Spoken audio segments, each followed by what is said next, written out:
I thought the forest would welcome me with the usual hum, the rustle of needles, the wind rattling branches, birds somewhere above. But as I stepped onto the narrow trail, that sound never came. Silence wrapped around me like thick wool, smothering every thought before it could form. My boots sank into the soft carpet of pine needles, and each step felt louder than it should, echoing in a way that didn't belong. The trees here were impossibly tall, impossibly still. Their trunks vanished into shadows that the sun didn't reach. I kept moving, telling myself it was just an ordinary patch of wilderness, nothing more. But the deeper I went, the heavier the quiet became. Even my own breathing sounded wrong, sharp, invasive, like a mistake in the forest's design. I realized I hadn't heard another living thing since I entered.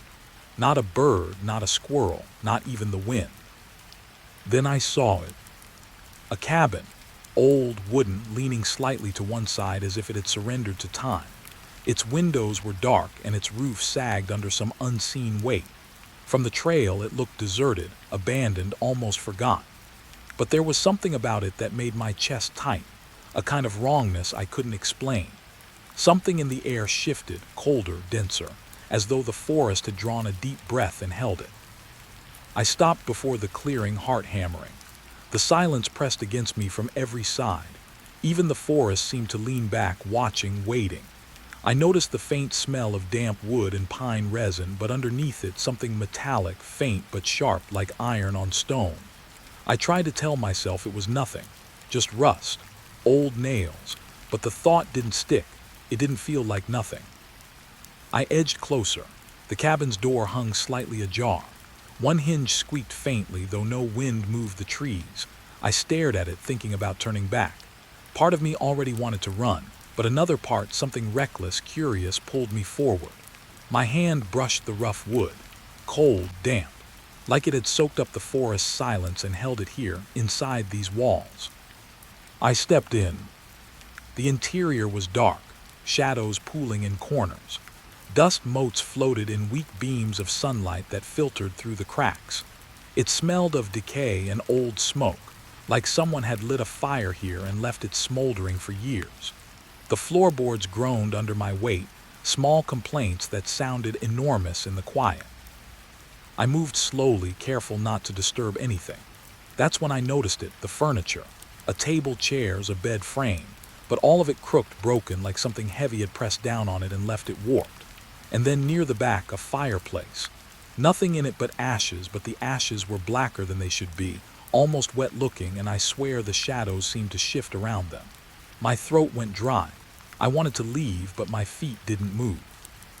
Something in the corner caught my eye. A small chest, old, wooden, with a latch that looked fragile but stubborn. I approached it cautiously, brushing away years of dust. My fingers trembled as I lifted the lid. Inside, nothing but papers, brittle and yellowed. I picked one up. The writing was messy, jagged, almost frantic. Words I couldn't read at first, then names. Several names scratched repeatedly into the page. One of them matched the map I had found before coming here. And then my own. I froze. The forest outside didn't move. The silence was deeper now, thick enough to taste. My pulse roared in my ears, and I had the sudden, terrifying urge to run, but I couldn't turn. Something made me stay, staring at the page as the shadows seemed to creep closer, not in shape but in presence, filling the corners of the room. A sound, or what I thought was a sound, shivered across the floorboards. Not from outside, not from the cabin. Something internal, subtle, like a whisper of cloth on wood. I spun around, but nothing moved. Just shadows, just the quiet. And then I realized the cabin wasn't empty. Not really. Something lingered here, something that wanted me to notice it, to see it, to understand it in the way I hadn't yet. I forced myself to breathe, to focus. There was a window at the far side, cracked open just enough to let a thin shaft of sunlight in. I moved toward it, trying to convince myself I could climb out if I had to. But the longer I walked, the more the shadows seemed to stretch, wrapping around my ankles, crawling along the walls. I shivered, imagining things in the corners, things that might vanish if I looked directly, but would pounce if I turned away. Then I noticed the markings on the floor, faint scratches, deep gouges forming some kind of pattern like a map or a warning. I knelt to trace them with my fingers. The wood was cold under my skin, and I could almost feel the intent behind the marks, an effort to communicate or to trap. I couldn't tell which. I wanted to leave, but I had to understand. I had to see. Outside the window, the forest remained perfectly still. No wind, no movement, but something shifted in the air. A sense that I wasn't alone, that the cabin itself was aware of me, measuring me, deciding how far I could go before it closed in. I stood and turned back to the room. The shadows had gathered more densely near the fireplace, pooling like water in the corner. And in that corner, I swore I saw a figure. Not solid, not fully formed, but there. A silhouette, taller than any human should be, bending unnaturally, watching. I froze, heart slamming against my ribs, the papers in my hand forgot. It didn't move closer, didn't speak, but I could feel its gaze like ice sliding across my skin. I wanted to drop to the floor, curl up, run. But my feet were rooted. I couldn't leave, not yet. I told myself it was imagination, a trick of light and dust and the way the brain panics in silence. But when I blinked, the figure wasn't gone. It had shifted slightly, and I could swear it leaned closer, pressing into the shadows like it wanted me to see something. Something behind it. I glanced past and saw nothing at first. Then, just behind, a doorway, leading to a back room I hadn't noticed before. I hadn't heard a floorboard creak, hadn't seen any movement, but there it was. Darkness thicker than the room I was in. A doorway like a mouth, waiting. I wanted to leave. My mind screamed at me to turn around and run, but I couldn't. The drawer, the papers, the names, it had pulled me here. And now, something beyond that doorway was pulling me further. The quiet outside seemed to lean in, holding its breath, waiting for me to decide. I stepped closer, almost against my will, drawn to the darkness. The floorboards groaned beneath me, louder now, betraying my presence. The figure shifted again, just a fraction, and I saw eyes. Not human, not fully. Something reflecting the dim light, sharp, cold, aware. And then it tilted its head just slightly, like it had been expecting me. I swallowed hard, my mind raced. The cabin wasn't just abandoned. It was alive in a way I couldn't name, watching me, testing me, waiting. And as I approached the doorway, the weight of silence pressed down harder than ever before. The air felt solid, thick with something unspoken. I could feel it in my bones, a presence older than the forest, patient enough to wait for anyone foolish enough to step inside. I paused just at the threshold. My hand brushed the doorframe, cold, rough. The darkness beyond seemed to pull at me, a whisper in the quiet, coaxing, promising answers I wasn't sure I wanted. And in that moment I realized something terrible. The forest wasn't silent because it was empty. It was silent because it had absorbed everything. Every sound, every living thing, every scream, every breath, everything. But it had left me. Alone. I stepped in, and the doorway closed behind me. Night fell without warning. The forest didn't shift gradually from day to dark. It simply swallowed the last light, leaving me in an impossible black. I realized too late that the cabin had no windows facing west, and the moon, if it existed, did not reach inside. Shadows pooled along the floorboards, thick and immovable, curling around the furniture like smoke. I tried to tell myself I wasn't afraid, that the silence was nothing, just the natural absence of life in this part of the forest. But the first sound came before my brain had a chance to decide. A whisper, not loud, not a voice I could name, but low and urgent, threading through the trees outside. My blood froze. I strained my ears. It stopped as quickly as it had begun. I thought it might be the wind until I realized there was no wind. Not a leaf moved, not a branch bent. And yet the whisper returned, a soft, insistent thread weaving through the dark. It came from everywhere and nowhere at once. I told myself I was imagining things. Cabin fever, exhaustion. The forest had played tricks on hikers before. But my stomach nodded when the whisper shifted, closer now, weaving into the shadows pressed against the cabin walls. I held my breath, listening. The sound wasn't just a noise, it was a presence. Patient, waiting, watching. I moved to the window I had spotted earlier, cracked open just enough to let a sliver of moonlight in. My hands rested on the frame, cold and rough. Outside, the trees loomed like silent sentinels, their outlines blurred together, thick trunks stretching impossibly upward. But I noticed something strange, shadows between the shadows. Shapes that didn't belong, bending in impossible ways, stretching sideways, twisting against the natural lines of the forest. I blinked. They were gone. Or maybe they had only been waiting for me to look away. I backed from the window, heart hammering, and turned to the cabin's interior. The fireplace shadows were deeper now, darker than any normal darkness. The corner where I had seen the figure before seemed to breathe, expanding and contracting with a rhythm I could feel but not see. I felt eyes on me, and I realized the whisper wasn't coming from outside. It was coming from inside. A floorboard creaked behind me. My pulse spiked. I spun, but the room was still, empty, or so it seemed. The papers from the chest lay scattered across the floor, fluttering slightly, though no breeze moved them. I knelt, gathering them, trying to convince myself I could make sense of something, anything. My fingers trembled as I read the jagged names. Some repeated over and over, scratched into the pages, growing frantic with each line, and beneath them mine again. I swallowed, trying to keep my voice steady as I whispered into the heavy air. "Who's there?" "Nothing." But the whisper returned, clearer this time, layered, almost intelligent. It sounded like 100 voices speaking under a veil just out of reach. I couldn't make words, only tones, rising and falling like wind over water. And the thing that scared me most, it wasn't chaotic. It was deliberate, patient, curious, waiting for me to respond. I tried to stand, but my legs shook beneath me. Every instinct screamed to flee, yet I couldn't leave the cabin, not while this presence watched. I moved toward the fireplace, heart hammering, trying to find any clue, any foothold in the darkness. The ashes, still wet black, seemed to shift subtly as I approached, tiny movements under the surface. My mind told me it was dust, wood settling, but my body knew better. Something stirred beneath those ashes, and it knew I could see. The whisper changed tone, sharper now, insistent. It came from the back doorway I had barely noticed earlier, the one leading deeper into the cabin. I froze. Could I step forward? Or would I awaken whatever had been waiting for me? My fingers grazed the frame. The air beyond smelled different, heavier, metallic, with something faintly sweet like decay mixed with sugar.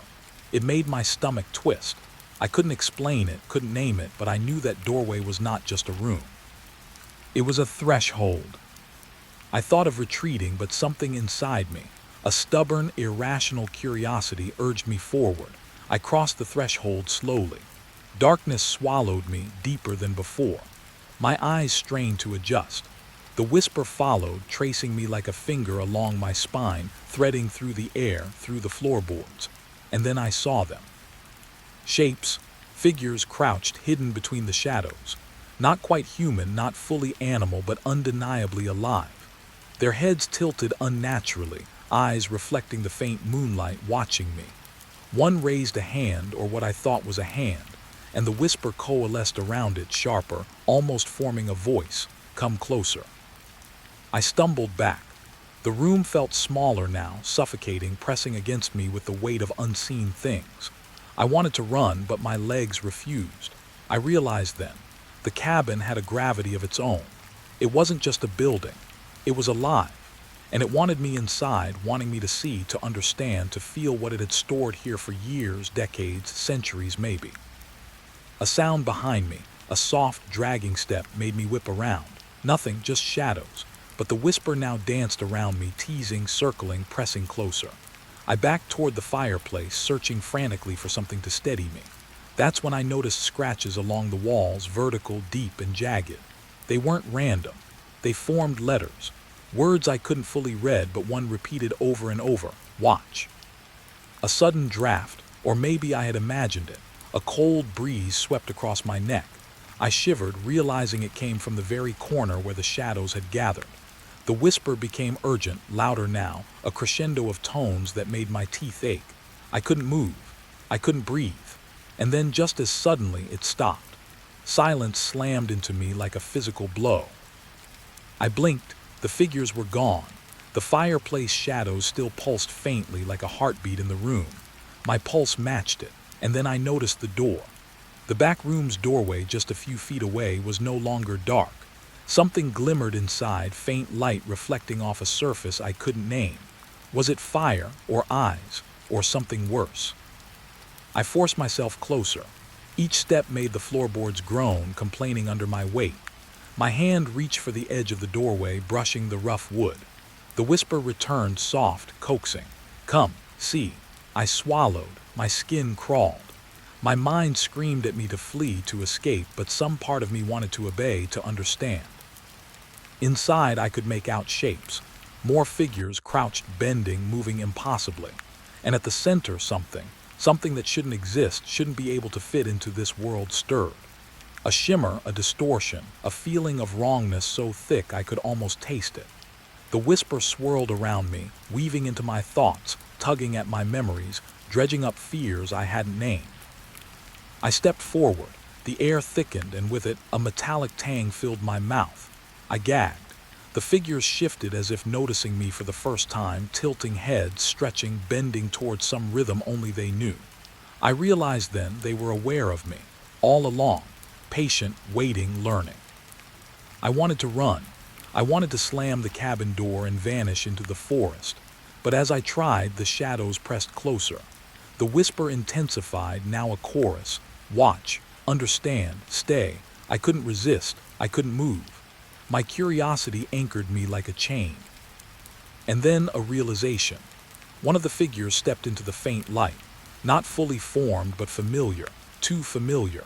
Its movements mirrored mine. My hand in the doorway, my breath catching, my heart hammering. I saw myself reflected in a way that shouldn't be possible, twisted, wrong, and yet undeniably me. The whisper softened, almost gentle. "You are home." I stumbled back, unsure if I had heard correctly. The cabin pressed around me, heavy and knowing. The figures paused, crouched in the shadows, still and waiting. Outside, the forest remained silent, oppressive, watching.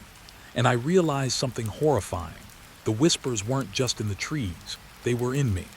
They had always been inside me, waiting for the forest to show me the way. I wanted to scream, but my voice didn't come. I wanted to run, but the shadows held me. I could only watch, trapped between the known and the impossible, listening as the whispers wound themselves tighter around my mind. The night stretched on, and I knew I hadn't come to the forest by accident.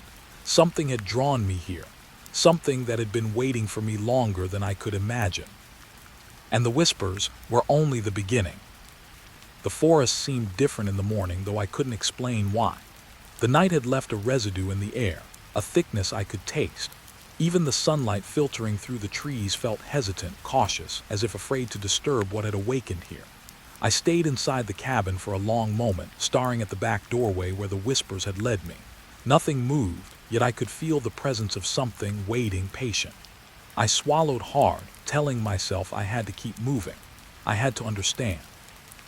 I began to explore the cabin systematically, as if I could map out the darkness that seemed to live in its corners.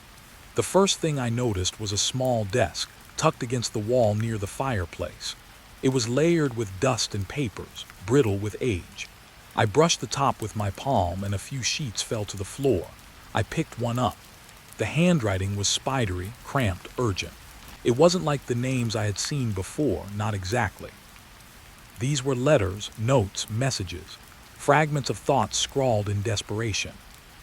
The first note simply said, "He's not coming back." "Don't wait," I frowned. My curiosity pricked. Who had written this? Who were they talking about? My fingers shook as I lifted another sheet. The ink was faded, almost washed out. But the words leapt from the page, "Keep the children close. They don't understand the forest yet." I froze, my mind turning over the meaning.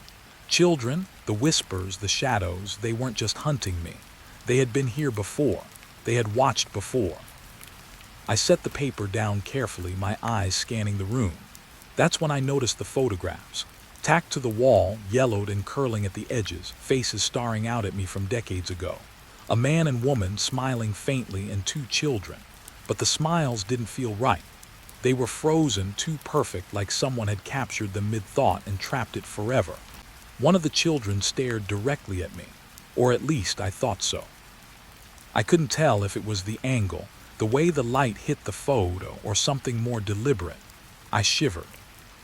I kept moving, drawn to a small chest beneath the desk. The latch was rusted, but I managed to pry it open. Inside were belongings worn and personal: a child's shoe, a faded scarf, a small journal. I picked up the journal. Its pages were yellow, brittle, filled with neat handwriting at first, then more frantic scrawls. The entries told a story I wasn't prepared for. April 12th. He was angry again. We tried to hide, but he knows. April 14th. The children cried all night. We could hear the steps outside, always watching. April 15th. I don't know how much longer we can survive this. The forest, it listens. The words gnawed at me. The forest, it listens. My mind raced back to the whispers, the shadows, the way the cabin had seemed alive last night. I felt a cold weight pressing down, an invisible hand brushing my spine. The notes didn't just tell a story. They invited me to feel it, to step into a fear that had been trapped here for years. I forced myself to keep reading. There were references to rooms I hadn't seen, hidden corners, places where the family had tried to hide. The entries hinted at arguments, desperation, and something unspeakable lurking in the woods outside. He comes at night. The children must not see him. We cannot leave. The words blurred on the page as my heart raced. I wanted to put the journal down, but something urged me forward. I had to know how it ended. A faint sound drew my attention. The cabin seemed too quiet suddenly, like the air had thickened around me. I turned toward the window.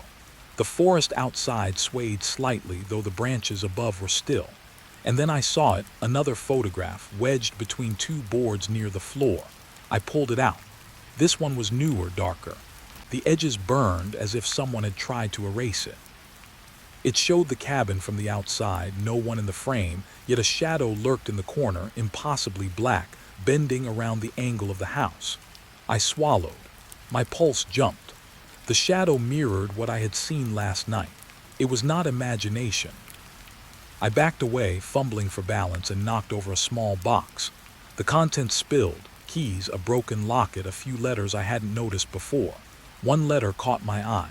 The paper was torn, the words hurried. Do not let them in. Do not speak. He waits beyond the trees. My stomach twisted. He waits. Who was he? Why did the forest care? And why did I feel that I had already stepped inside his reach?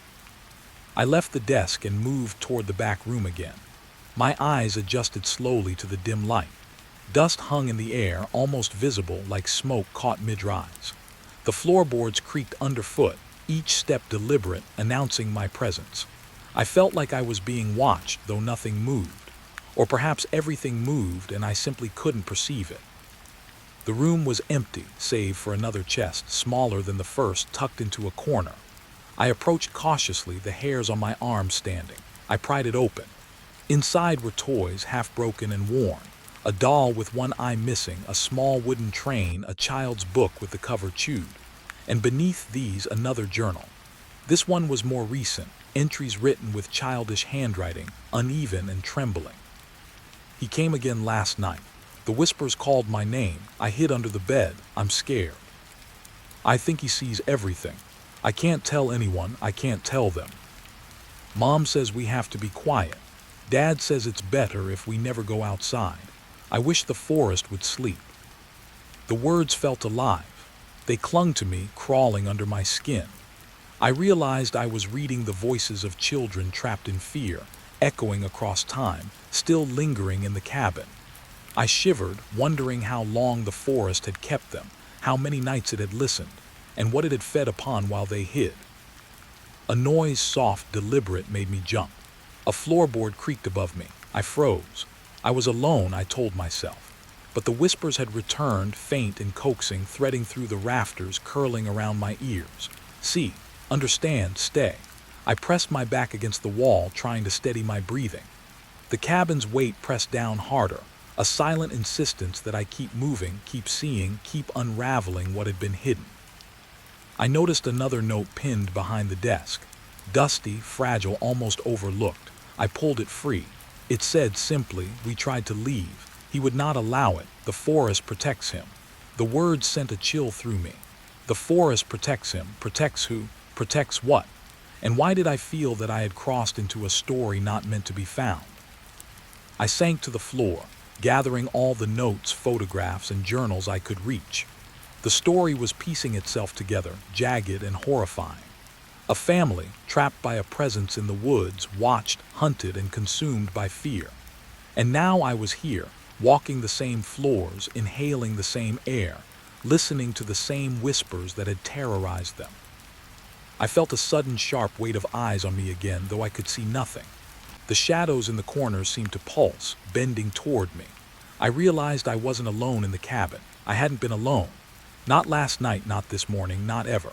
The voices in the papers, the whispers outside, the cold weight pressing in, they were all one.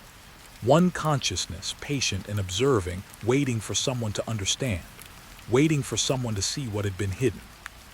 I forced myself to my feet, carrying as much of the evidence as I could. The whispers intensified, almost guiding me, urging me to move deeper into the cabin. I followed them step by step toward a small door I had missed before, tucked behind a leaning bookshelf. The door was narrow, ancient, its wood warped with age. I hesitated. I didn't want to go further, but I needed to. I needed to see what the forest had trapped here, what the family had tried to escape, what the whispers had kept hidden. I twisted the knob.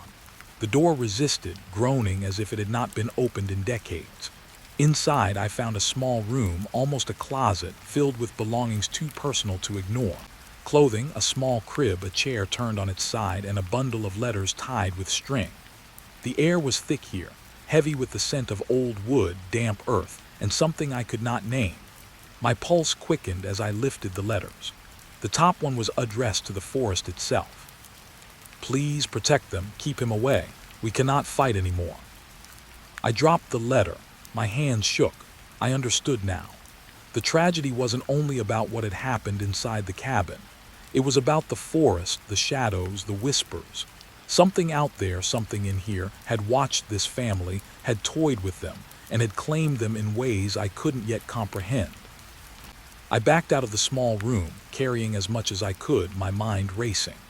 The whispers had not stopped, but they had shifted, quieter now, almost reflective.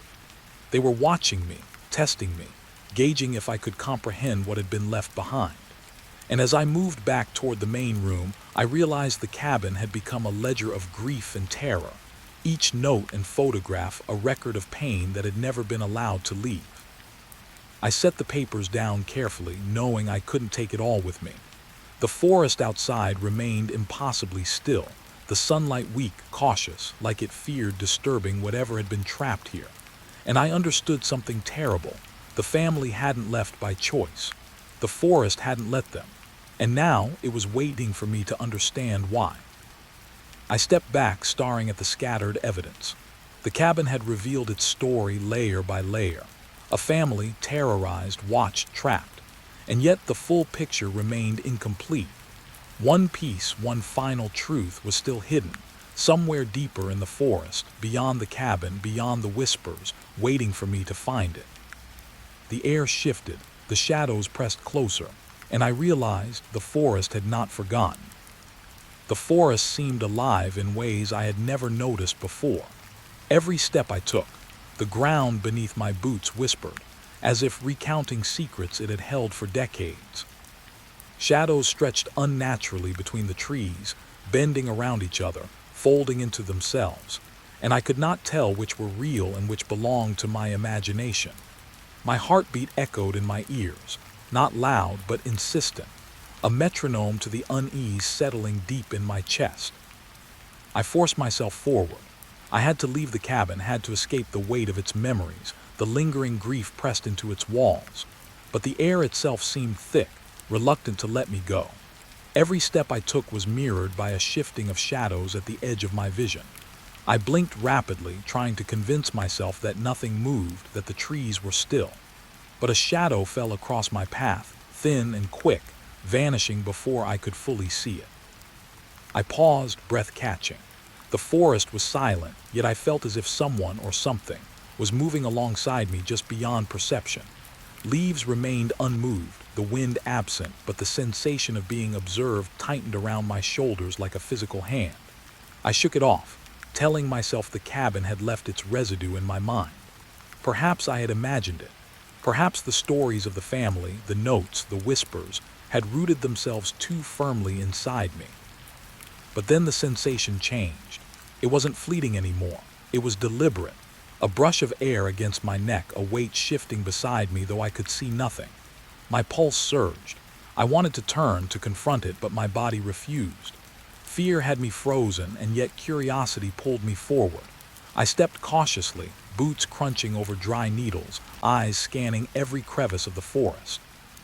The shadows flickered again. I caught movement at the corner of my vision. A figure, or perhaps a trick of light, crouched between two pines. My stomach twisted.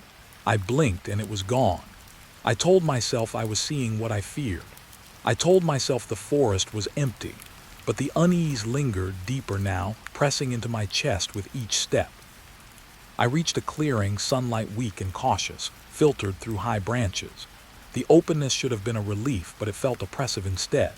Every direction I looked, shadows leaned closer, stretching along the edges of vision. I could feel them, thick and patient, waiting for me to notice. And I realized with a sinking sense of dread that the shadows were learning me. Each step I took, each breath I drew, they observed, memorized. A sudden movement startled me. A fallen branch shifted slightly as I approached. I froze, heart hammering. The branch had moved on its own, without wind, without disturbance. I knelt to inspect it, nothing unusual. No animal tracks, no signs of life. Yet the sensation remained, eyes patient and watchful, following my every movement. I stood quickly, unease tightening into fear, and began walking faster, wanting to leave the clearing, the oppressive attention behind. The forest closed in again, denser now. I noticed more signs, small, almost imperceptible. Footprints that seemed to vanish mid-step, broken twigs where no creature could have passed, the smell of something metallic lingering faintly in the air. I told myself it was my mind, tracing patterns where none existed. And yet I could not shake the feeling that I was being guided, herded by forces unseen. I slowed, breath shallow. The shadows deepened, folding around the trees like silk. And then just at the edge of my vision, a flash, movement too quick, too precise to be natural. I turned sharply. Nothing. Just the forest, silent, the light weak and hesitant. I pressed my hands to my face, trying to steady my mind. Perhaps I had spent too long in the cabin, inhaling the residue of fear. Perhaps the forest was simply empty. But the unease remained. Every sense screamed that it was not. I took a deep breath and continued, each step measured, cautious. The path ahead twisted unnaturally, curving back on itself as if the forest wanted to trap me. I realized I didn't know where I was. The trees, which had seemed familiar in the morning, now loomed endlessly, each identical to the last. I could not tell up from down, left from right. The shadows followed silently, patient and deliberate. A sudden scent hit me, something sweet, almost floral, but rotting underneath. I gagged. It reminded me of the notes I had found, the traces of the family, of decay pressed into the cabin walls. I spun, searching for the source. Nothing. But the scent lingered, wrapping around me, pressing into my mind with the weight of memory I had never lived. My pulse raced. I felt the air thicken, as if the forest itself had leaned closer. I stumbled, catching a low branch, and my eyes fell on something unnatural. A tree, old and gnarled, its bark twisted into shapes that resembled faces, mouths frozen in silent screams. I blinked, rubbed my eyes. When I looked again, the faces were gone, leaving only the rough bark. My chest tightened. I could feel it, that same presence from the cabin, stretching into the forest, threading through the trees, patient and aware. The shadows shifted again, quick, fleeting, impossibly precise. I caught a glimpse of a figure, tall, thin, bending at impossible angles just at the corner of my vision. I turned to face it. Nothing, but my body knew it was there. Knew it had been following me, guiding me, testing me. My legs shook. My breath came shallow and fast. I told myself to move, to escape, but my mind was caught, grappling with what I had seen, what I had felt. I forced myself forward, stepping more cautiously now, senses straining. The forest seemed to close in around me, the path twisting back into itself. I could not see the cabin, not the clearing, not anything familiar. Every shadow seemed deliberate, curling toward me, watching my every movement. I realized then that leaving the forest wouldn't erase what had followed me. The shadows had marked me. They had learned me. The unease escalated, rising like a tide, pressing against my chest with each step. I felt my skin crawl, hair standing on end, as if the forest itself breathed against me. I heard faint whispers, almost imperceptible, weaving through the trees. Not words I could understand, but tones undulating and coaxing, tracing along my nerves, tugging at memory I didn't know I had. My pulse quickened. The whispers intensified, then fell silent abruptly, leaving a ringing emptiness in my ears. I reached another clearing, wider sun filtering more strongly now. Relief should have come, but the shadows were deeper here, pooling around the edges, curling over the ground like dark smoke. I could see nothing moving, yet the sensation of eyes was stronger than ever, patient, watching, learning. And I realized something terrifying. The forest didn't just observe. It remembered. It retained. It could trap memory itself and mold it into something alive. I paused, leaning against a tree, chest heaving, mind racing. I thought of the family, of the cabin, of the notes and photographs. And I understood, suddenly and fully, that the forest had not forgotten them. It had collected their fear, their grief, their moments of despair, and kept it, folded into the shadows, into the air, into the very soil beneath my feet. And now, it had noticed me. I walked on, faster now, boots crunching over pine needles and loose dirt, heart hammering. Each step I took seemed mirrored by the shadows at the edges of vision, bending, stretching, whispering. My mind tried to rationalize. Perhaps I had been in the cabin too long. Perhaps exhaustion and fear had blurred the line between memory and reality. But the forest pressed close, and I knew rational thought had no weight here. Only awareness, only sensation. A sudden shift made me stumble. The ground underfoot seemed to sway, though it did not move. I caught myself on a tree, eyes scanning frantically. The shadows pulsed in rhythm with my heartbeat, faster now, insistent, deliberate. And then a figure appeared, fleeting, impossibly thin, bending in ways no human could. I blinked. It was gone, but my skin tingled where it had passed, as if the air itself had brushed against me. I pressed onward, following a vague memory of a path I thought I remembered. The forest twisted, warped, folding back on itself. The sunlight dimmed, though the time of day should not have allowed it. Shadows pooled and bent, curling over the ground, thick and patient. Every instinct screamed to run, but my legs refused. The forest had a gravity of its own, subtle but unyielding. It wanted me to notice, to remember, to fear. Finally, after what felt like hours, I emerged onto a faint trail, the light of the forest more forgiving here.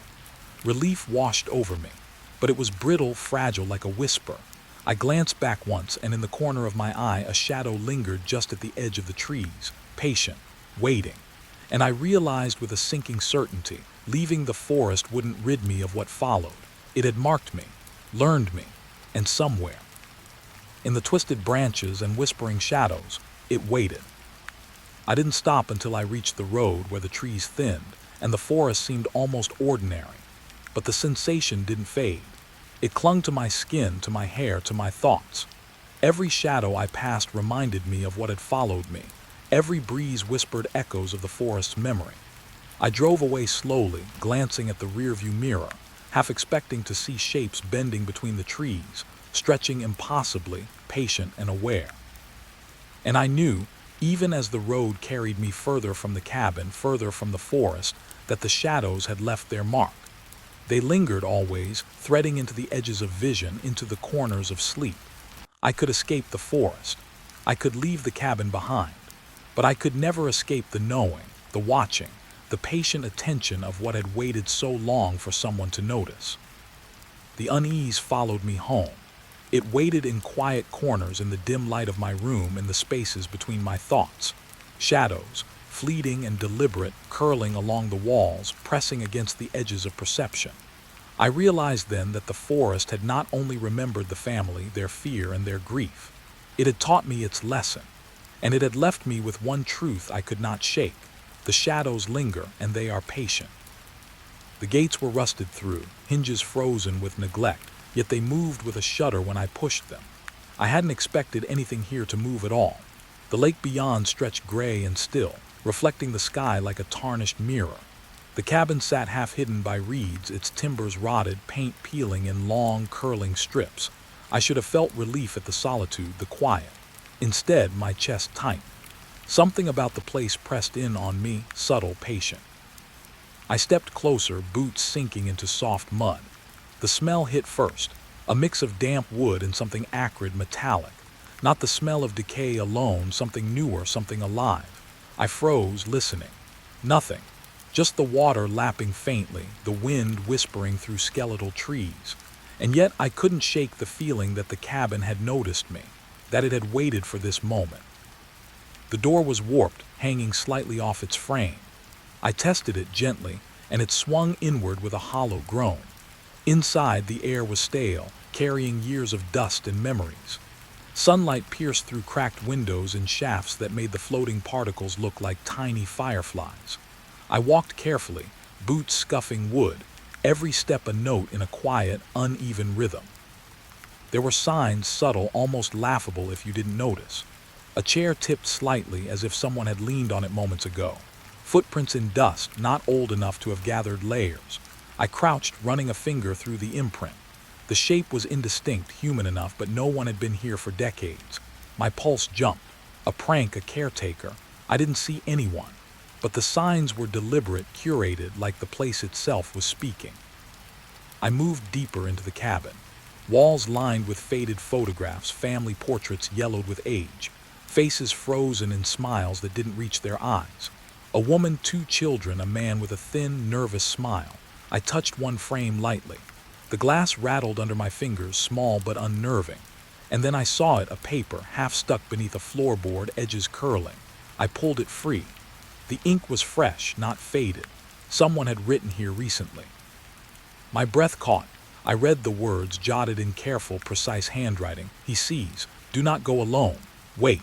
My stomach turned. Who had been here? How could someone leave a message in a cabin abandoned for decades? I turned the paper over. Nothing else. But the warning clung to me. My curiosity pressed me forward even as every instinct screamed to leave. I explored further. The kitchen was still, cupboards hanging open, dishes stacked unnaturally neat. No dust disturbed them. A kettle on the stove, rusted from years of disuse, but a smear of water on the counter caught my attention. Fresh. Someone had been here recently. Not just days, but hours, maybe minutes. I swallowed hard. The cabin was alive in a way I didn't understand. Watching. Waiting. From the corner of my eye, a shadow shifted. I spun, heart racing. Nothing. Just a corner of the room where light bent strangely. I shook my head, forcing myself to breathe. Perhaps the sun angled oddly through the broken windows, but the unease stayed, crawling along my skin like cold fingers. Something had moved here. Something had waited. I reached the back of the cabin where a door led to a small porch facing the lake. Rusted nails groaned as I stepped out. The water shimmered unnaturally, gray and mirror-like, reflecting the cabin in fragments. I caught a glimpse of movement along the far shore, a shadow, low and slinking, disappearing behind a tree. I squinted. It couldn't have been an animal, not that close, not that deliberate. My pulse raced. Whoever or whatever had been inside the cabin wasn't gone. The wind shifted, carrying a faint sound, the scraping of wood, soft and measured. Not the cabin settling, not the trees. Someone moving inside, or someone just beyond my perception. My hands shook, but I couldn't move yet. I had to see, had to understand. I retraced my steps inside, each creak of the floorboards like a heartbeat. The paper still rested on the floor. I picked it up again, scanning the words. He sees. Do not go alone. Wait. Questions churned in my mind. Who had been here? Why leave the warning now after all these years? And most unsettling, who was he? The pronoun seemed small, ordinary, but carried weight. I felt eyes on me. I turned slowly. The room was empty, perfectly still. And yet I knew I wasn't alone. Something had learned me, mapped my movements, understood the rhythms of fear. I found the staircase to the loft, the steps worn unevenly. My fingers traced the railing, cold and grimy. Up above, the loft was dark, the roof sagging in spots. Dust motes floated in the shafts of light, and something glimmered in a corner. I approached, breath shallow. An old trunk, padlocked but slightly ajar. Inside, clothes folded neatly. A child's toy, dusty but recognizable, a wooden horse painted in muted red, and then underneath letters stacked, yellowed, ink bleeding in spots. I pulled them free.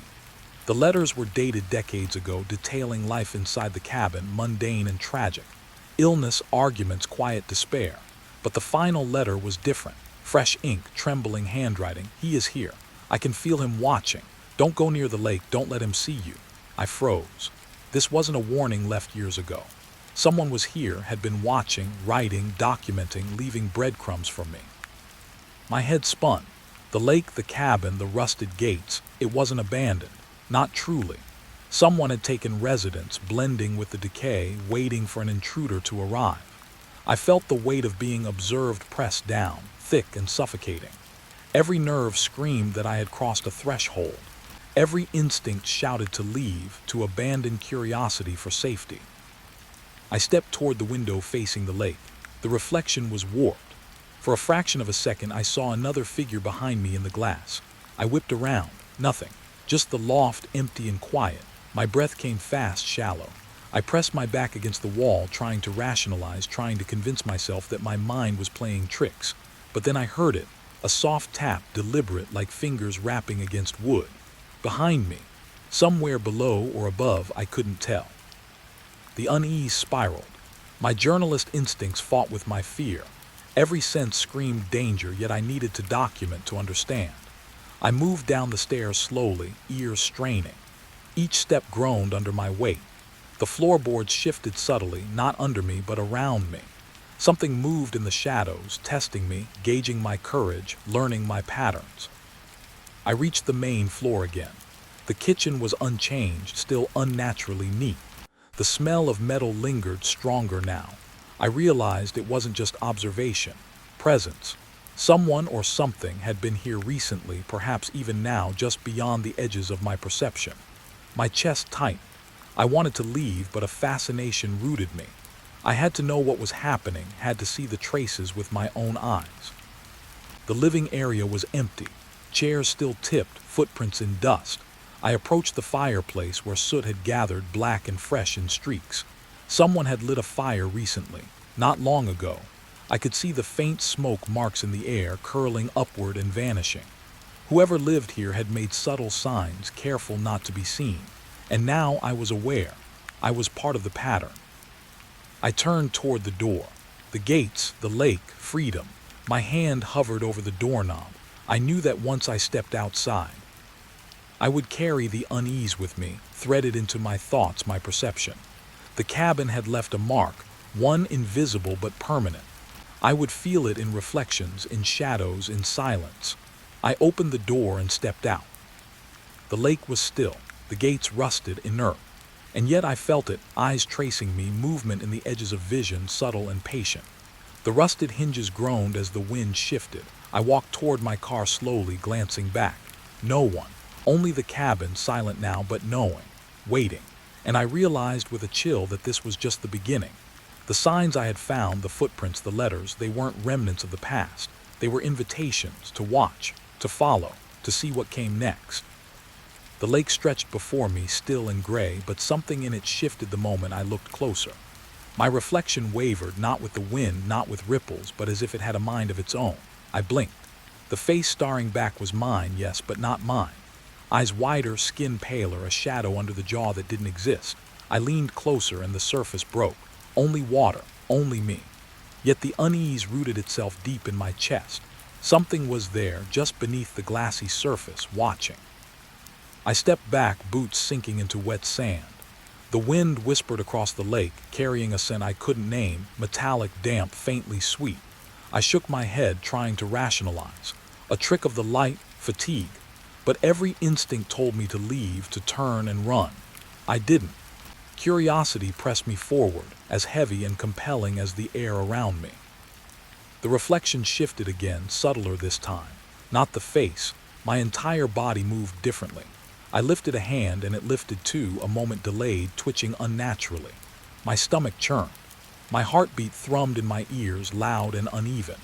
I stared longer, tracing the edges of the image, counting the seconds. Could water remember? Could it play? My mind rattled for answers, but each seemed thinner than the last. I knelt at the edge, fingers brushing the surface. The cold bit through gloves, shocking me, and the ripples carried something I couldn't see. A shape, perhaps, or nothing at all. I pulled back quickly, gasping. The lake was calm again, a perfect mirror. Yet when I dared glance once more, I saw it, small movements beneath, like currents pulling in deliberate patterns. I hadn't stirred the water. No wind. Something below was alive with intent.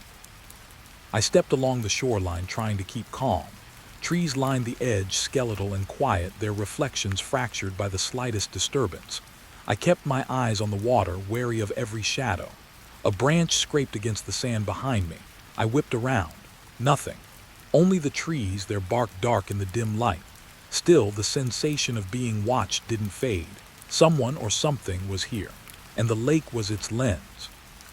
I found the old dock, half sunken, wood blackened with rot. I climbed onto it carefully, testing each plank. Some groaned, some broke under weight that wasn't entirely mine. The surface swayed faintly, even though I stood perfectly still. And then I saw it, a reflection on the water separate from my own. A figure taller than me, motionless. I froze. My pulse thumped in my temples. It mimicked me, every twitch, every slight tilt of the head. I blinked. The figure vanished. The lake was calm again. My breath came in shallow bursts. I told myself it was imagination, that exhaustion and fear made shapes where none existed. But my eyes didn't lie. The reflection had moved when I didn't. I turned sharply, scanning the forest. Nothing. Only empty trees and the silent cabin further inland, still waiting, still patient. I knelt again, closer to the water, tracing the outline of the reflection. My own face stared back, or did it? For a fraction of a second, the eyes didn't match mine, darker, wider, filled with an expression I hadn't known I carried. I recoiled. A sound echoed faintly behind me, a splash, deliberate, slow. I spun. Empty shoreline. Only the dock swayed gently. I could feel the pulse of something beneath, subtle but unmistakable. I wanted to step back, to retreat from the edge, but fascination held me fast. I watched the water move, forming shapes, ripples twisting in patterns too regular to be random. Letters, words, names. My mind struggled, trying to decode, to understand. Then the reflection shifted again, this time deliberately, smiling. Not me, something else. And the smile didn't feel like a warning. It felt like recognition. A sudden breeze carried a whisper. Not words, not clear, just a faint hiss at the edge of hearing. I looked around, heart racing. The trees moved gently, leaves brushing, shadows stretching. I tried to speak, but my voice faltered. Something lingered in the water, patient and observing, like it had all the time in the world. The reflection's eyes met mine, unblinking. I realized I wasn't just watching. I was being studied, measured, tested.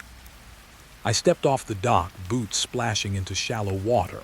The surface rippled unnaturally, concentric circles moving against the current. I felt a tug at my mind, subtle and disorienting. A thought that wasn't my own whispered, fleeting, "You see me." I shivered, clutching my coat tighter. How could the lake know? How could it speak? Rationality failed me. Only instinct remained.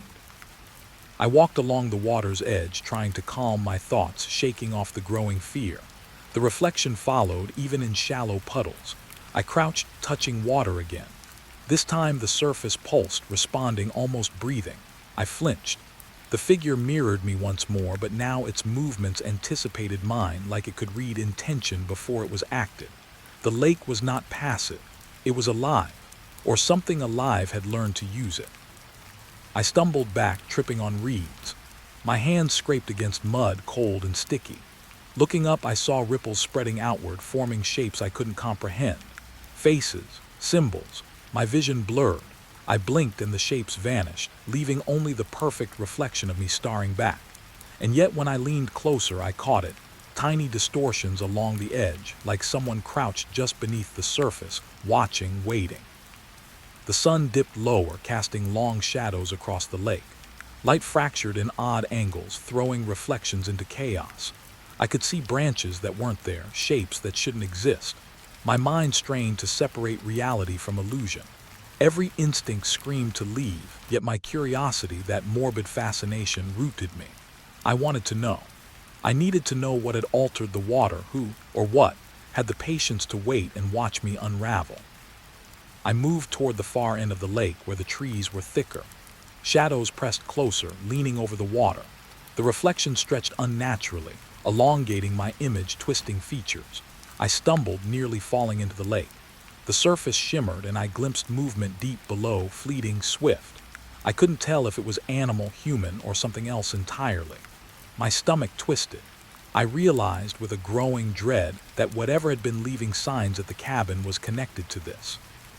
To the water, to me. I paused, trying to breathe. The reflection steadied, almost calm now, mirroring me perfectly. And yet the stillness was deceptive. A ripple appeared, deliberate, not caused by wind or movement. It formed a line stretching toward me, a path of distortion. I leaned forward cautiously. The lake didn't simply reflect. It hinted, suggested, guided. I wanted to back away, but fascination, that impossible, dangerous curiosity, anchored me. I crouched at the edge, fingertips brushing water once more. The chill shot through my body and the reflection smiled again. I realized the smile was not mine, not any expression I had known. It was awareness, intelligence, a presence that had existed before me and would exist after. A being or a consciousness embedded in the lake, patient, observant, learning. I flinched, pulled back, and the surface calmed instantly, as if it had never moved at all. I stepped away from the edge, heart pounding, boots leaving wet impressions in sand. My reflection remained perfect, ordinary. Yet the knowledge of the other lingered, stitched into my perception. Every shadow along the tree line, every glint of water held a memory I couldn't see, a presence I couldn't name. I glanced toward the cabin, dim against the lake's gray expanse. It felt closer, as if aware I had returned from the shoreline, aware of what I had witnessed. I didn't speak as I walked back. The lake followed, reflecting my movements with eerie precision. I tried to convince myself it was trickery of light, fatigue, imagination, but I knew the truth. Something waited beneath the surface, patient, alive in a way I couldn't define. And I would return. I had to. The pull was magnetic, impossible to resist. The water called me. Whispered secrets I could not yet comprehend, promising revelations I was not sure I wanted. Even as I left the shoreline behind, the feeling lingered.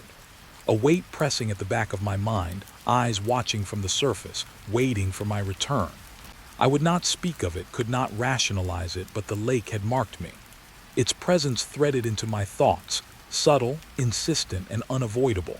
And somewhere deep in that reflection I understood, this was only the beginning.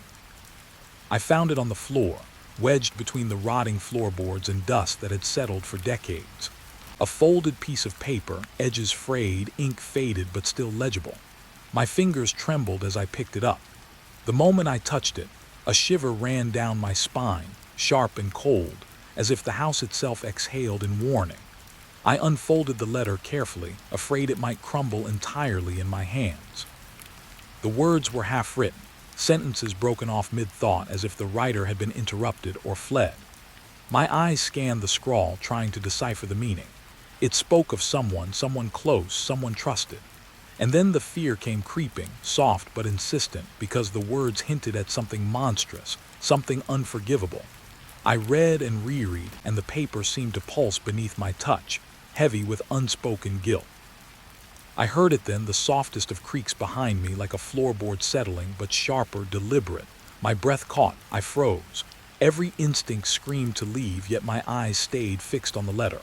The words twisted in my mind, pulling at memories that weren't even mine. I can't tell anyone. They would never understand, the letter began. And then, I am afraid, but if I don't finish this, they will find out. My pulse quickened. Who was they? And what would they find out? I glanced over my shoulder. The cabin was silent, sun slanting through broken windows, dust motes drifting lazily. Still, the sensation of eyes on my back refused to fade. I told myself it was paranoia, the natural consequence of isolation, but a shadow shifted in the corner just at the edge of vision. Something, or someone, watched. I set the letter on a nearby table, half expecting it to vanish or move on its own. The handwriting was jagged, urgent, and the ink smudged in places as if the writer's hand had trembled violently. I leaned closer. A single line made me pause, cold crawling along my spine. If they see this, everything will end. The phrase repeated in my mind, echoing, taunting. Everything would end. But what would end? My heart hammered, each beat sounding impossibly loud in the quiet. A sudden wind rustled through the broken windows, though the day outside was still. Papers on the floor shifted. I knelt to pick one up, but it was blank. Only the letter held words. And yet I could feel it, a presence threading itself through the room, patient and deliberate. I stood, uneasy, scanning the cabin. The shadows didn't match the light. They lingered, pooled where none should be. And with every glance, the sense of being followed intensified, almost tangible, pressing against my skin. I returned to the letter. The second page, incomplete, ended abruptly mid-sentence. I cannot let them, and then nothing. I leaned back, trying to absorb the gravity of it. Someone had stopped writing suddenly. Why? Fear, interruption, death. My mind tried to fill the gaps, but every possibility was worse than the last. I traced the words again, desperate for a clue, and noticed faint fingerprints along the edge, smeared, as if someone had handled the paper in haste. The room felt smaller suddenly, the air thickening. I could hear a sound now, subtle but unmistakable, the shuffle of feet, soft, distant, yet impossible to ignore. My eyes darted around, searching every darkened corner. Nothing. Only the half-open door leading to the next room, shadows pooling inside. I felt compelled to move, to confront what I couldn't see, but the letter held me in place, a tether to a story unfinished, a secret still breathing. I whispered the words aloud, testing the sound. If they see this, everything will end. My voice sounded hollow, swallowed by the cabin, and then a faint echo returned, not my own. A pause, just a fraction of a second longer than it should have been. I froze. Every hair on my arm stood. The feeling intensified, not just eyes but intention, as if whatever lingered in the house waited for me to act, waited for me to finish what had been started decades ago. I stepped toward the door, heart drumming, the letter clutched in my hands. The shadows seemed to lean forward, watching. And then I noticed it, a trail of smudges along the floorboards, faint but deliberate, leading from the corner to the back wall. I followed them carefully. Each mark pulsed in my mind like a heartbeat, a rhythm that whispered, "You are not alone." My pulse matched it, unnerving in its synchrony. At the back wall, a small closet stood slightly ajar. I hadn't noticed it before. My fingers hovered over the handle. The moment I touched it, a shiver tore through me. Inside, dust and broken wood. But among the debris, a small object glinted. I reached in carefully and pulled out a locket, tarnished, cold. I opened it. A faded photograph stared back, two children smiling, unaware of anything dark. Beneath them, scrawled in tiny handwriting, was a date. The day the letter had been abandoned. The connection struck me like a blow. The letter, the locket, the children, a family, a tragedy. The words I'd read were a warning, a confession, a last desperate attempt to protect someone or something. And I understood then that the presence I felt wasn't random. It had followed me from the letter to the locket, threading itself into the edges of my perception, shaping the air around me. I was marked by curiosity, by knowing, by seeing. I left the closet slowly, holding both letter and locket. The footsteps returned, soft, deliberate, circling. I could no longer pretend this was imagination. Someone or something knew I had found the secret. I could feel it lingering behind every shadow and the flicker of light through broken windows. I wanted to flee, but my body refused. The need to understand outweighed fear. The unfinished letter demanded completion, even if only in my mind. I sat at the table again, letter open, locket beside me. The words seemed to shift as I read them a third time, darker, more desperate. I realized I was no longer alone in my thoughts. The presence had nested itself inside me, guiding my attention, whispering suggestions I couldn't fully hear. The letters, half-formed sentences, twisted in my mind, filling themselves in with possibilities too horrifying to name. And yet I read on. I had to. A breeze from the broken window carried a faint whisper, almost like a sigh. The sound circled me, weaving with the shadows, brushing against my neck. I spun, breath shallow. Empty room. Only the letter and locket remained. Yet I could feel it, the cabin breathing with history, with fear, with secrets that refused to stay buried. My skin crawled with the realization that I had crossed a line. By holding the letter, I had stepped into a story older than me, a story still alive, still watching, still waiting. The shadows lengthened as the day waned, creeping across the walls in unnatural angles. The letter trembled slightly in my hands, though there was no wind. My reflection in the cracked window seemed distorted, thinner, paler. I shivered. And then I knew, leaving the cabin would not rid me of this. The presence would follow, tethered to knowledge, to discovery, to curiosity. It would wait outside the walls, in corners of the forest, in the whisper of wind, in the subtle creak of old wood beneath a footstep not mine. I packed the letter and locked it carefully, pocketing them as if hiding from the unseen. The sensation of being followed grew stronger, coiling around my shoulders, brushing my neck. Every shadow in the cabin seemed to pulse with life. I walked to the door, each step heavy, aware that whatever had haunted the letter, whatever had left the unfinished words, had also marked me. My exit from the cabin was not an escape. It was a migration into a wider net of watching eyes. Outside, the forest embraced me, trees tall and silent. The wind carried no birdsong, only the soft rustle of leaves that seemed to whisper, "We know." I dared a glance back. The cabin stood empty, blackened windows staring like hollow eyes. But I knew better. It was not empty. The unfinished letter, the secrets it contained, had woven a thread from the cabin to me, and that thread would not be broken. I quickened my pace, boots crunching on gravel and detritus. My mind circled the letter's words again, searching for understanding, for a hint of closure. But the sentences ended abruptly, leaving me with more questions than answers. And with each step I took away from the cabin, the feeling of eyes, of intent, of patient observation refused to fade. I could sense it tracing me, marking my path, whispering that the story was not over. Even now, miles from the cabin, I feel it lingering, just behind, just out of view. A presence threaded through memory and thought, alive in the spaces between what I know and what I fear. The unfinished letter, the locket, the shadows, they were not simply objects. They were invitations, warnings, tests, and somewhere deep in my chest I knew I would return. I had to. Curiosity was a chain, fear only a part of the weight. The dark secret would not release me, not yet, not ever. And though I cannot name it, though I cannot see it clearly, I understand one thing: I am being followed. Not by a person, not by a figure I can confront, but by the past, by unfinished stories, by the gaze of something patient, intelligent, eternal. And every time I glance at the letter, every time I touch the locket, I know the watching will intensify. The story waits, and I am bound to it. The shadows trail me still, lingering in memory, in reflection, in the quiet moments between heartbeats. And I know, somewhere in the distance, the cabin waits too, patient, silent, keeping the secret that first drew me inside. A secret that is not done with me. Not yet. The snow had fallen heavier than I expected, covering the trail in thick white layers, muffling the world around me. I thought I was alone, but the crunch beneath my boots sounded too loud, echoing through the trees. Every shadow between the pines seemed to stretch just a little too long, as if they were watching, waiting. I kept moving, telling myself the cabin I'd seen from the ridge was close, but the silence pressed on me, tight and unrelenting. When I reached the clearing, the cabin was there, half buried in snow, windows dark, roof sagging under frost. Its presence was unsettlingly perfect, untouched by time, yet something about it made my stomach knot.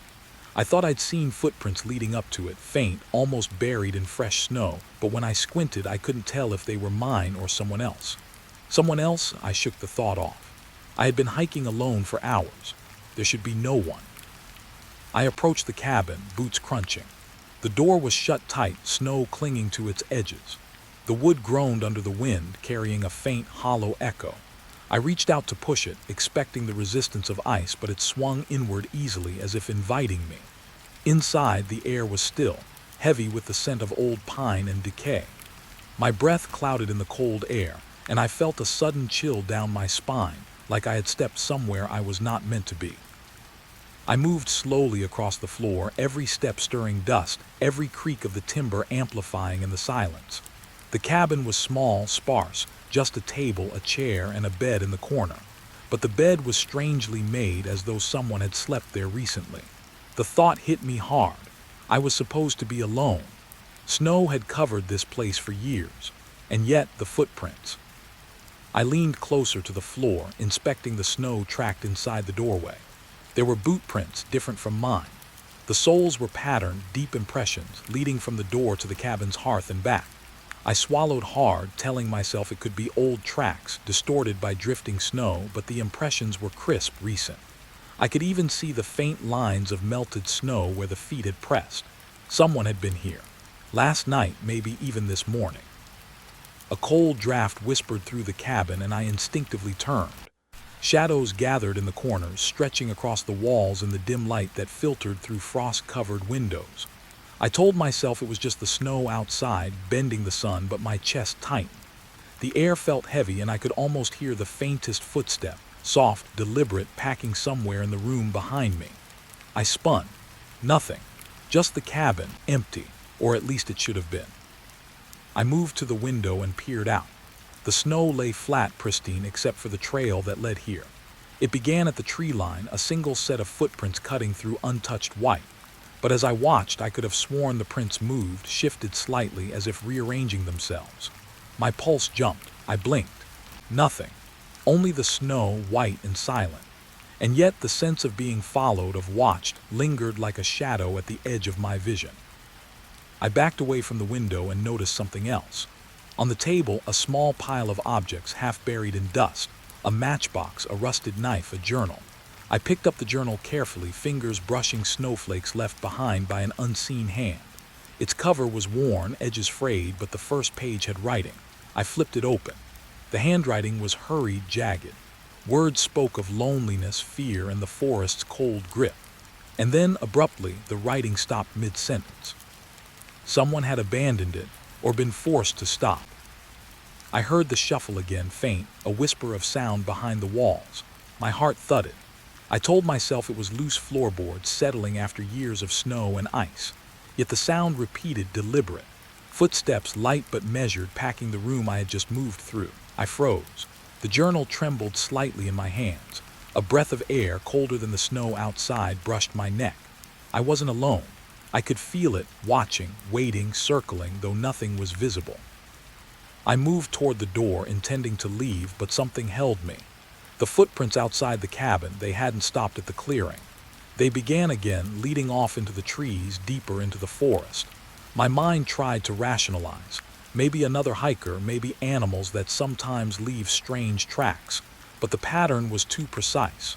Human, recent, and they came from nowhere. I turned back to the journal. A sketch caught my eye, rough, shaky lines forming a figure at the tree line staring at the cabin. I could almost feel the eyes in the sketch following me.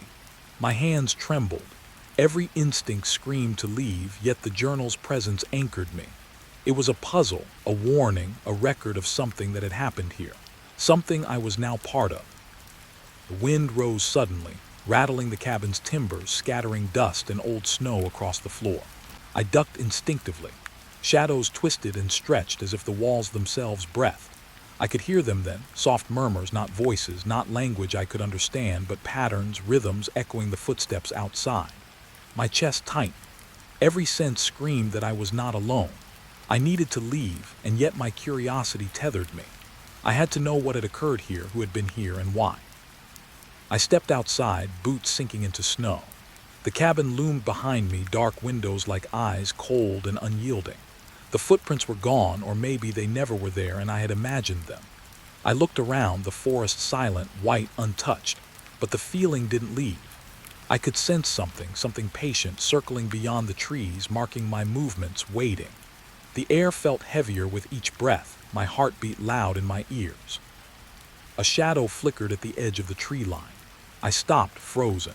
My mind raced, every rational explanation dismissed by instinct. That was no trick of light, it moved with intent, and then it vanished. Only the snow remained undisturbed. My chest heaved. I wanted to call out, to demand someone explain, but my voice felt caught in ice. Instead, I stood, listening to the forest breathing around me, knowing that I had crossed into something I did not yet understand. I glanced back at the cabin one last time. Its roof sagged, its windows dark, yet I could feel it, somehow alive, keeping its secrets. The footprints, the journal, the shadows, they were pieces of a story that refused to end. I took a step forward, deeper into the snow-covered forest, carrying the weight of observation, curiosity, and fear. I could not know what had been here last night, or who, or what was following. And as I walked, leaving the clearing behind, I could still feel it. Eyes tracing my path, presence pressing against the edges of thought, patient and deliberate. Footsteps in the snow. Footsteps that might not belong to me, might never have belonged to me. Footsteps that promised I was not yet finished with the story, not yet free of the watching. The forest closed around me. Trees bent under the weight of snow, branches scratching at my jacket, yet I pressed on, senses taut, mind alert. Every crunch of snow, every whisper of wind, every shadow was a question without an answer. I wondered if the cabin would vanish when I looked back, or if it would remain dark and patient, waiting for the next set of footsteps to disturb its silence.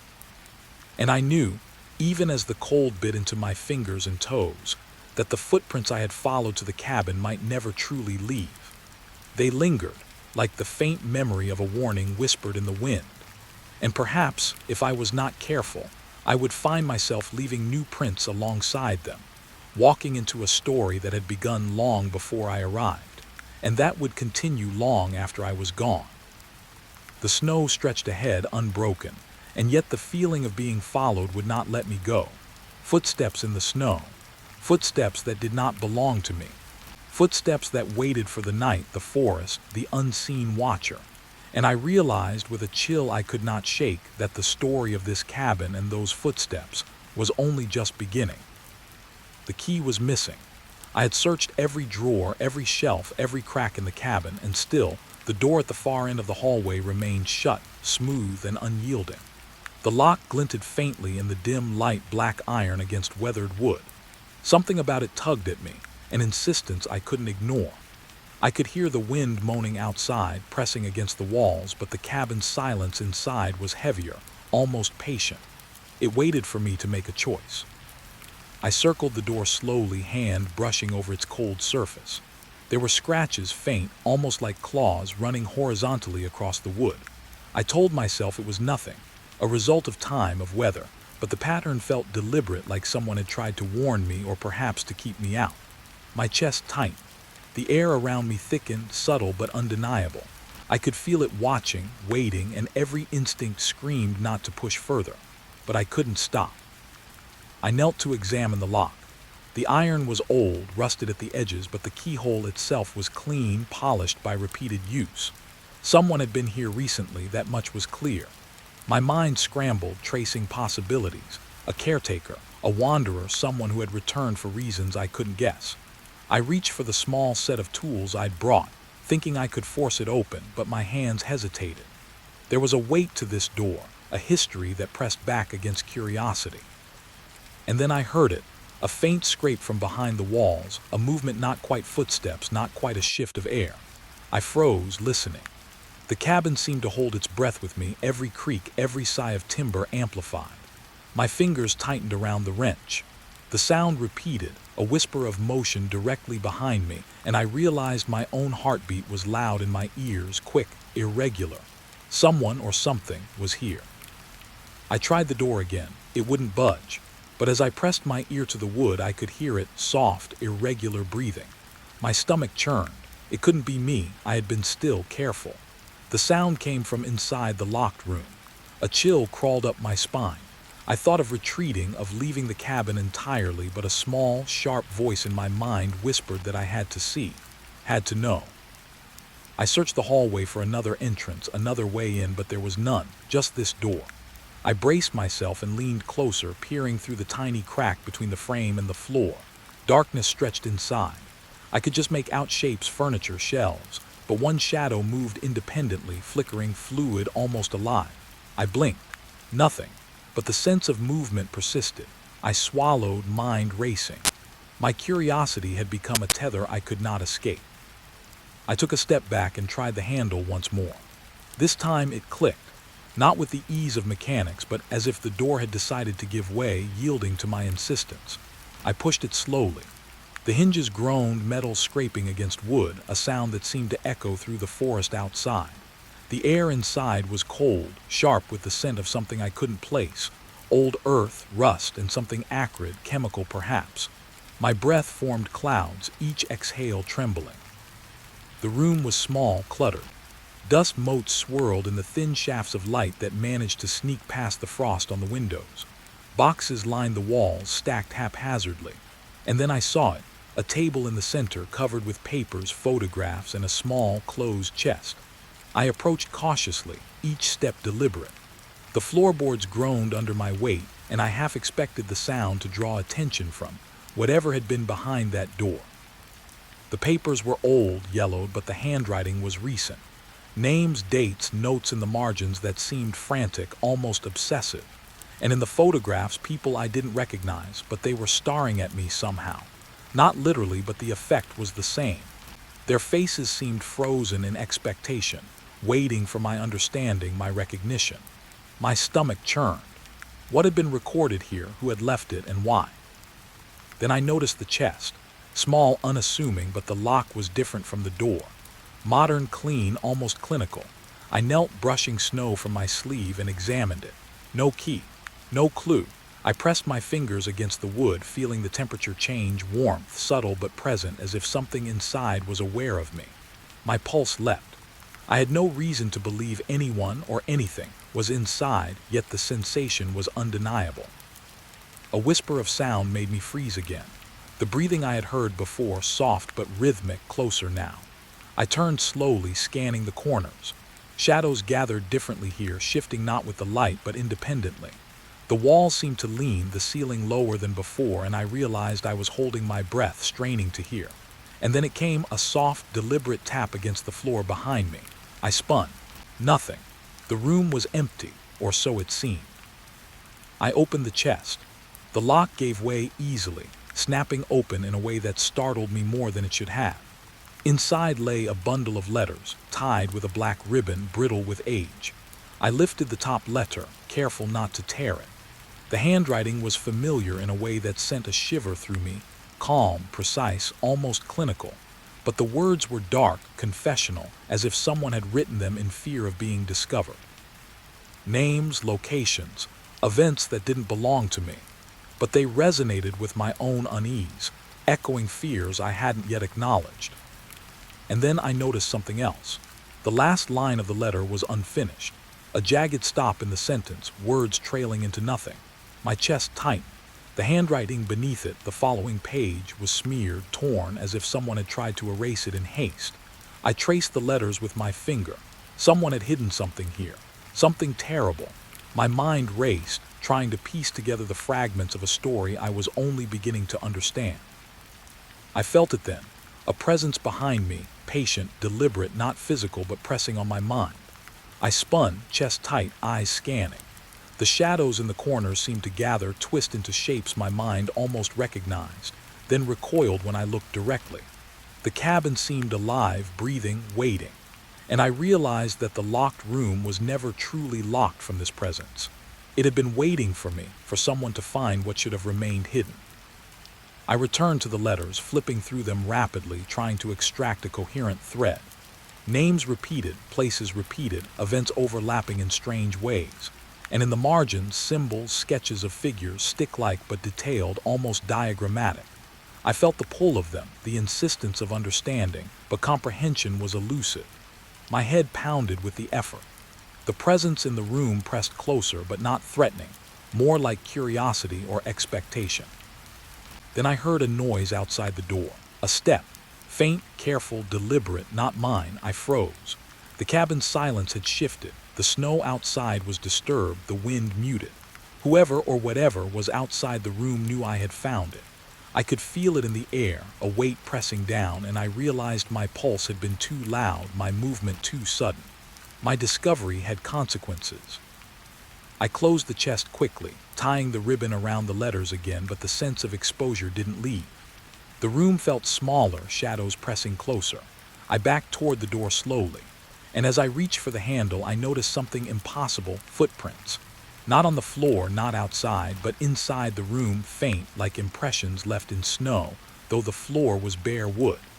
They led from the table to the corner, where the shadows gathered. And then vanished. My stomach turned. I stepped back and the door clicked shut behind me, though I had not moved it. I turned. Empty hallway. The air was still, but the presence lingered, patient, waiting. I left the locked room, hands trembling, mind racing. The cabin no longer felt like a place, it was a threshold. And I realized that curiosity had drawn me across a line. What I had found in that room, the letters, the chest, the unfinished confessions, was only a fragment. The greater story, the secret waiting to be revealed, was still hidden, still patient, still waiting for me to return. The wind outside had shifted, snow drifting differently across the clearing. Shadows in the cabin twisted and merged with the dim light, and I knew, even as I stepped away, that the locked room was not done with me. Its secrets had marked me. My footsteps echoed in the hall, matching a rhythm I did not recognize. I was part of the cabin now, a witness and perhaps, eventually, a participant in its hidden narrative. I left the hallway and returned to the main room, chest tight, letters burning in my mind. The presence in the locked room had followed me in perception, if not in body, and I realized with a sinking certainty that the cabin would not relinquish its secrets easily. Whoever, or whatever, had confined these truths behind a door had ensured they would linger, and so would I, haunted by what I had glimpsed. And as the snow drifted past the windows, faintly illuminated by the fading light, I knew the locked room was only the beginning. Its door could be shut, its contents returned to shadow, but the cabin had drawn a line. I had crossed it, and now, whether I realized it or not, it had begun to follow me, silently, deliberately, and patiently, until the story, its story, was complete. The cabin was quieter than usual when I returned. Not the quiet that comes with absence, but the quiet of expectation, of something waiting to speak. I had thought the locked room was the heart of the cabin's secrets, but stepping back into the main area, I realized the house itself breathed with memory, each floorboard and beam a vessel for what had lived and lingered here. I began with the desk in the corner, a relic coated in dust and ash from the wood stove. On it were journals stacked unevenly, their spines cracked, leather worn. I picked the top one, feeling the brittle pages resist my fingers. The handwriting inside was small, precise, obsessively neat.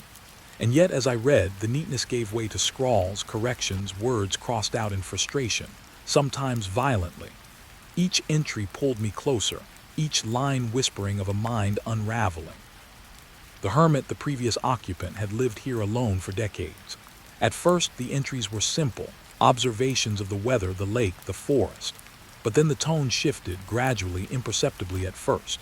There were mentions of sounds in the night, of shapes in the corner of his eyes that vanished when he looked directly, footsteps he could not place, voices calling from outside or perhaps from within. I felt my own heartbeat quicken as I traced the lines. It was familiar, the way dread builds slowly, invisibly, until it fills every corner of thought. I noticed a drawer tucked under the desk, slightly ajar. Inside were belongings, a pair of gloves, worn boots, and a small, polished knife with a leather sheath. Everything smelled faintly of earth and smoke, a mix of human habit and time passing undisturbed. And tucked beneath them, a photograph. A man alone in the forest, staring at the camera with eyes too sharp, too aware. His expression was a mixture of fear and defiance, and somehow I felt him watching me through the lens, warning me of what came next. I opened the next journal. The writing was jagged, the entries shorter, sometimes just single words repeated. They watch, they wait, always here. A page near the center was covered in strange symbols, a map of the cabin and surrounding woods sketched hastily, arrows pointing toward the lake, toward the trees. I traced them with my finger. Someone had been tracking something, or perhaps being tracked themselves. And as I studied the map, I heard a faint scraping from outside the window. My stomach knotted. The wind was still. The snow had not shifted. There should have been nothing. I turned back to the journals. One entry spoke of voices inside his own head, convincing him that others were nearby even when the world was empty. Another told of footsteps in the snow leading to the cabin, footprints that appeared overnight, vanishing when he investigated. I remembered the prints I had seen, the faint impressions inside the locked room. The hermit had known this fear, lived it, and perhaps created it for anyone who followed. A sudden gust of wind rattled the window pane and I flinched. My own shadow stretched along the walls, shifting unnaturally with the light from the fading afternoon. I told myself it was a trick of perception, the mind trying to fill emptiness. But the cabin had its own rhythm, its own life, and it was tuned to fear. I felt watched, not by eyes, but by attention itself, deliberate, patient, waiting for me to slip. I opened another drawer and found letters, some unsent, some returned unopened. The handwriting was frantic at first, pleading, then increasingly erratic, as if each page had been a struggle against some invisible force. They spoke of paranoia, of trust lost, of doors opening when they should not. One letter, half burned, made reference to a visitor he never named, someone, or something, that had been outside the cabin, perhaps following him, always watching, never leaving. The words made the hair on my arms rise. I read them twice, thrice, each repetition tightening the knot in my chest. On the floor near the wood stove, I noticed footprints, not mine, small, narrow, leading from the corner where the journals had been spread toward the back of the cabin. My pulse jumped. I had been alone. I had left nothing here, had disturbed nothing. And yet the prints were clear, pressed into the thin layer of dust, as though someone had walked lightly over the floor without disturbing a thing. I followed them with my eyes. They stopped at the wall near the window, vanishing as though swallowed by the cabin itself. I sat down heavily on a chair, letting the journals rest on my lap. The hermit's life stretched before me, a map of descent into fear and obsession. I felt myself drawn into it, pulled by the same curiosity that had led him to write, to document, to watch. Each entry became a mirror, reflecting my own unease, my own sense of vulnerability.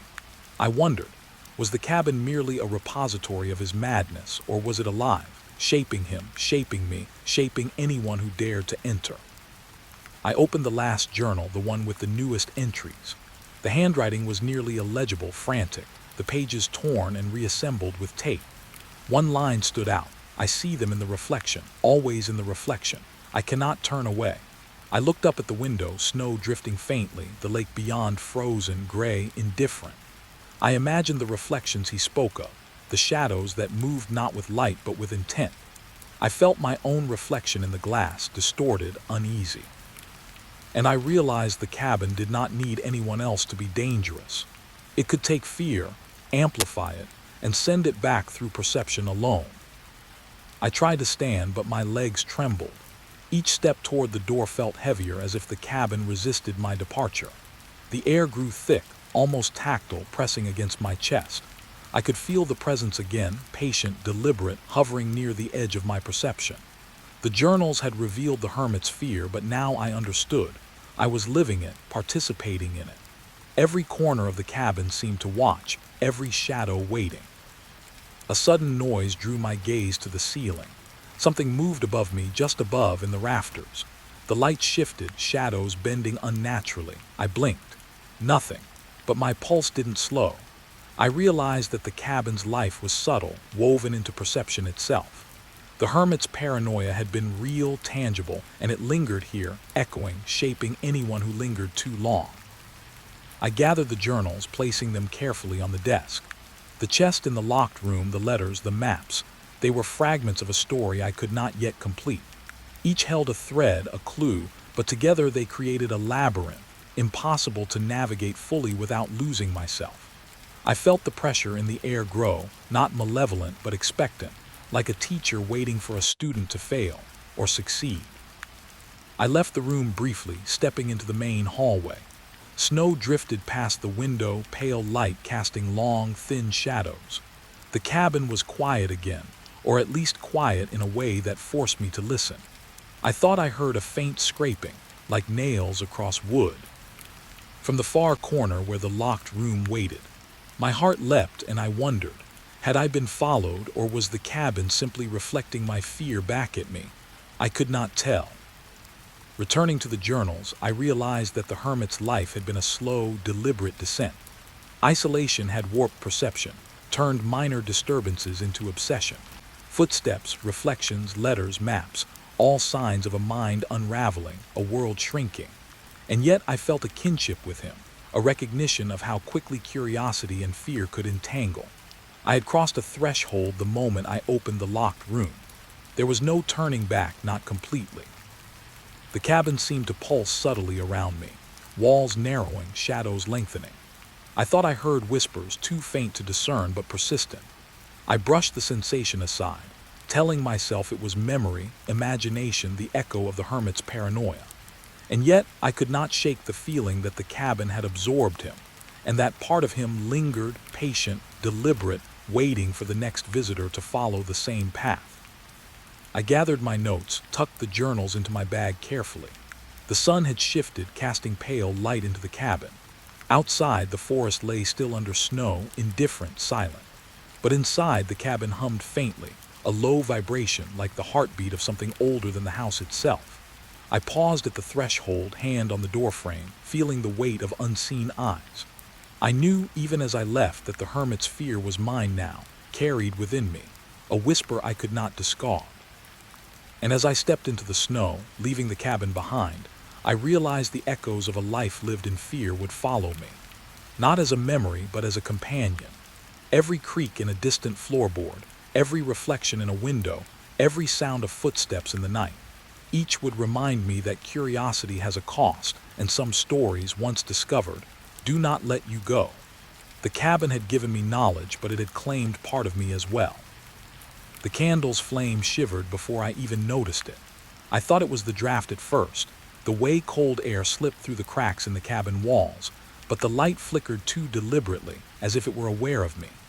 Shadows stretched and recoiled across the logs, elongating like fingers that wanted to touch me. I froze, every nerve straining, trying to convince myself it was just light and air.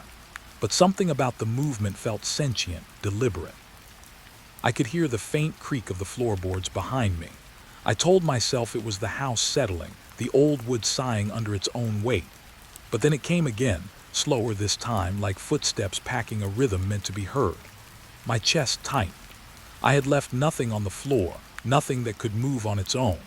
And yet I felt watched, aware of a presence just beyond the edge of the candlelight. The wind outside stirred the trees, snow brushing against the window in soft whispers. I approached the pane, thinking I might see movement, maybe an animal, maybe just the forest breathing. But the glass reflected the candlelight back at me, and in that reflection I thought I saw another figure standing just behind me, pale and indistinct. I spun around. Nothing. The cabin remained empty, silent except for the quiet scratching of the snow against the walls. My own shadow leapt from the candlelight, mocking me with its stillness. I tried to focus on the candle again, hoping the flame would settle, steady itself. It did not. It danced wildly now, as if responding to something beyond the room, beyond the walls. I squinted at the shadows along the floor, along the corners where light feared to linger. Shapes seemed to crawl, distort, stretch into forms that my mind tried and failed to name. A chair shifted slightly, or maybe I imagined it. My pulse hammered. The flicker was no longer just a flame. It was a signal, a language I did not know, speaking directly to the corners of fear lodged deep inside me. I thought of the journals, of the hermit's words about reflections, about footsteps in snow that came without cause. A memory tugged at me, faint, like a voice just beyond comprehension. I had seen the footprints, had felt the house itself breathing with someone else's attention. Now, the candle's flicker, the movement in the shadows, was the same echo. It was alive in a way that could not be explained by wind or wood. A scratching at the window drew my gaze sharply. My hand flew to the glass. Outside, the snow had settled again. Nothing moved. I leaned closer, pressed my cheek to the cold pane, and tried to convince myself that the sound had been the wind, branches against wood. But the sound came again, insistent, deliberate, this time from the other side of the cabin. My stomach lurched. It was not the wind. Something or someone was packing the walls outside, just beyond the reach of light, just beyond the sense of security. I moved toward the fireplace, seeking the warmth, the familiarity, the rationality it offered. My shadow followed, twisting along the logs like smoke. The candlelight reflected off the hearth in jerky bursts, and for a heartbeat I thought I saw another flame, separate, dancing at the far corner of the room. I squinted, blinking, trying to understand. There was nothing there, and yet the sensation remained. Another presence, silent, observing, waiting. I decided to check the perimeter. I opened the door slowly, careful not to make a sound. The porch was buried in snow, the steps invisible under a thick layer. The forest beyond was gray and unmoving. I could not see anything, could not hear anything but the low wind whispering through the trees. And yet I felt it. The same attention from inside the cabin now shifted outward, a patient focus pressing against my senses. I felt eyes on me, felt a mind considering my next move before I made it. Returning inside, I noticed the candle flame again. It had grown taller, stretching as if it were reaching toward the ceiling, then shrank violently back, sputtering against an invisible force. Shadows leapt higher along the walls, flickering with shapes I could not name, twisting with intent. I shivered, pulling my coat tighter, trying to hold on to reason. And yet the candle seemed to be responding to me, or perhaps to something behind me, something I could not yet see. A faint whispering echoed from the rafters, low and intermittent. I froze, straining to hear, straining to understand. The cabin was silent, save for the soft creak of logs and the scratching outside, but the whispering continued, indistinct, almost conversational. I told myself it was memory, echo, imagination, but the hair on my arm stood on end and my pulse raced. The cabin had always been quiet, yet now it spoke, subtly, indirectly, reminding me of the presence that lingered in the corners of perception. I returned to the desk, seeking distraction, seeking the journals for grounding. They lay where I had left them, pages open, scrawls unread. I flipped through a few entries. One described a similar night, the candle flickering, shadows moving, sounds that could not belong to the natural world. The hermit had written of waiting, of listening to every creak and groan, of a fear that was patient, pervasive. I realized then that my own fear had become a mirror, reflecting his experiences back at me. The cabin did not just hold memory. It held sensation, emotion, dread, and it delivered it to anyone willing to stay long enough. I glanced at the window again. The snow reflected pale moonlight, calm, indifferent, but the feeling persisted. I was being watched, not in the sense of eyes and faces, but in the sense of awareness, deliberate, calculating. The candle sputtered, and in the reflection I thought I saw the faint outline of a face, fleeting, barely distinguishable, just beyond the glass. I blinked. Gone. Yet I felt its presence still, pressing lightly against the back of my neck, following my attention, moving as I moved. I tried to breathe slowly, to ground myself in the room, in the warmth, in the candlelight. But the flame continued to flicker, jerking violently whenever I approached it, shadow shapes writhing along the walls. I felt drawn to the corners, compelled to look at spaces I would normally ignore.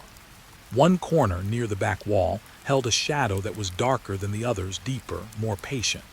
It seemed to pulse, expanding and contracting subtly, as if breathing in tandem with me. My fingers itched to touch it, to prove it was nothing, but I did not, I could not. Another sound came from the far side of the cabin. Footsteps, light, cautious. I froze, the journals in my hand trembling slightly. The candle flame leapt higher, throwing grotesque shadows onto the walls. I told myself it was the house, that I was imagining it. But the sound persisted, measured, deliberate, packing the floor as if waiting for me to act.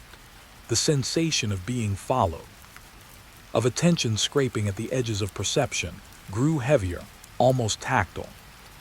I placed the journals on the desk, listening. The whispering had grown slightly louder, more coherent, forming words I could not decipher, but the cadence was unmistakable. It was attention, curiosity, patience, all rolled into one. The cabin was alive, not in the way a living thing is, but in the way memory, fear, and solitude can take shape and press back against the living. I felt the hermit's presence, not as a ghost, but as a template, as a pattern repeated in the fabric of the house. The candle sputtered violently, then stabilized briefly, giving me a clear glimpse of the shadows along the walls. I saw shapes crouched, stretching, and then in a blink they were gone, leaving only the familiar geometry of the room. But I knew it had not been a trick of light alone. The cabin itself responded to perception, fear, curiosity. Each movement, each glance, each heartbeat was catalogued, reflected, amplified. I realized the candlelight had been a test, a measure of my awareness, of my susceptibility to the house's subtle manipulations. I stepped closer to the window, drawn by some invisible insistence. The snow outside was still, the forest calm, yet the attention was there, hovering patient. And for the first time I noticed that the candle's reflection in the glass was not mine alone. There was another form, faint, shifting at the edge of perception, watching me as much as I was watching it. I blinked. Gone. But the sense of being observed did not vanish.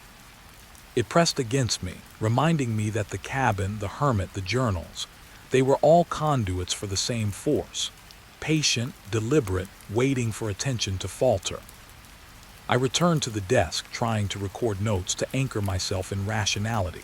But every time I looked up, the candle danced, the shadows moved, the whispering persisted. I realized that the night would not end simply, that the cabin's subtle manipulations were ongoing, relentless, and patient. I could not leave them behind.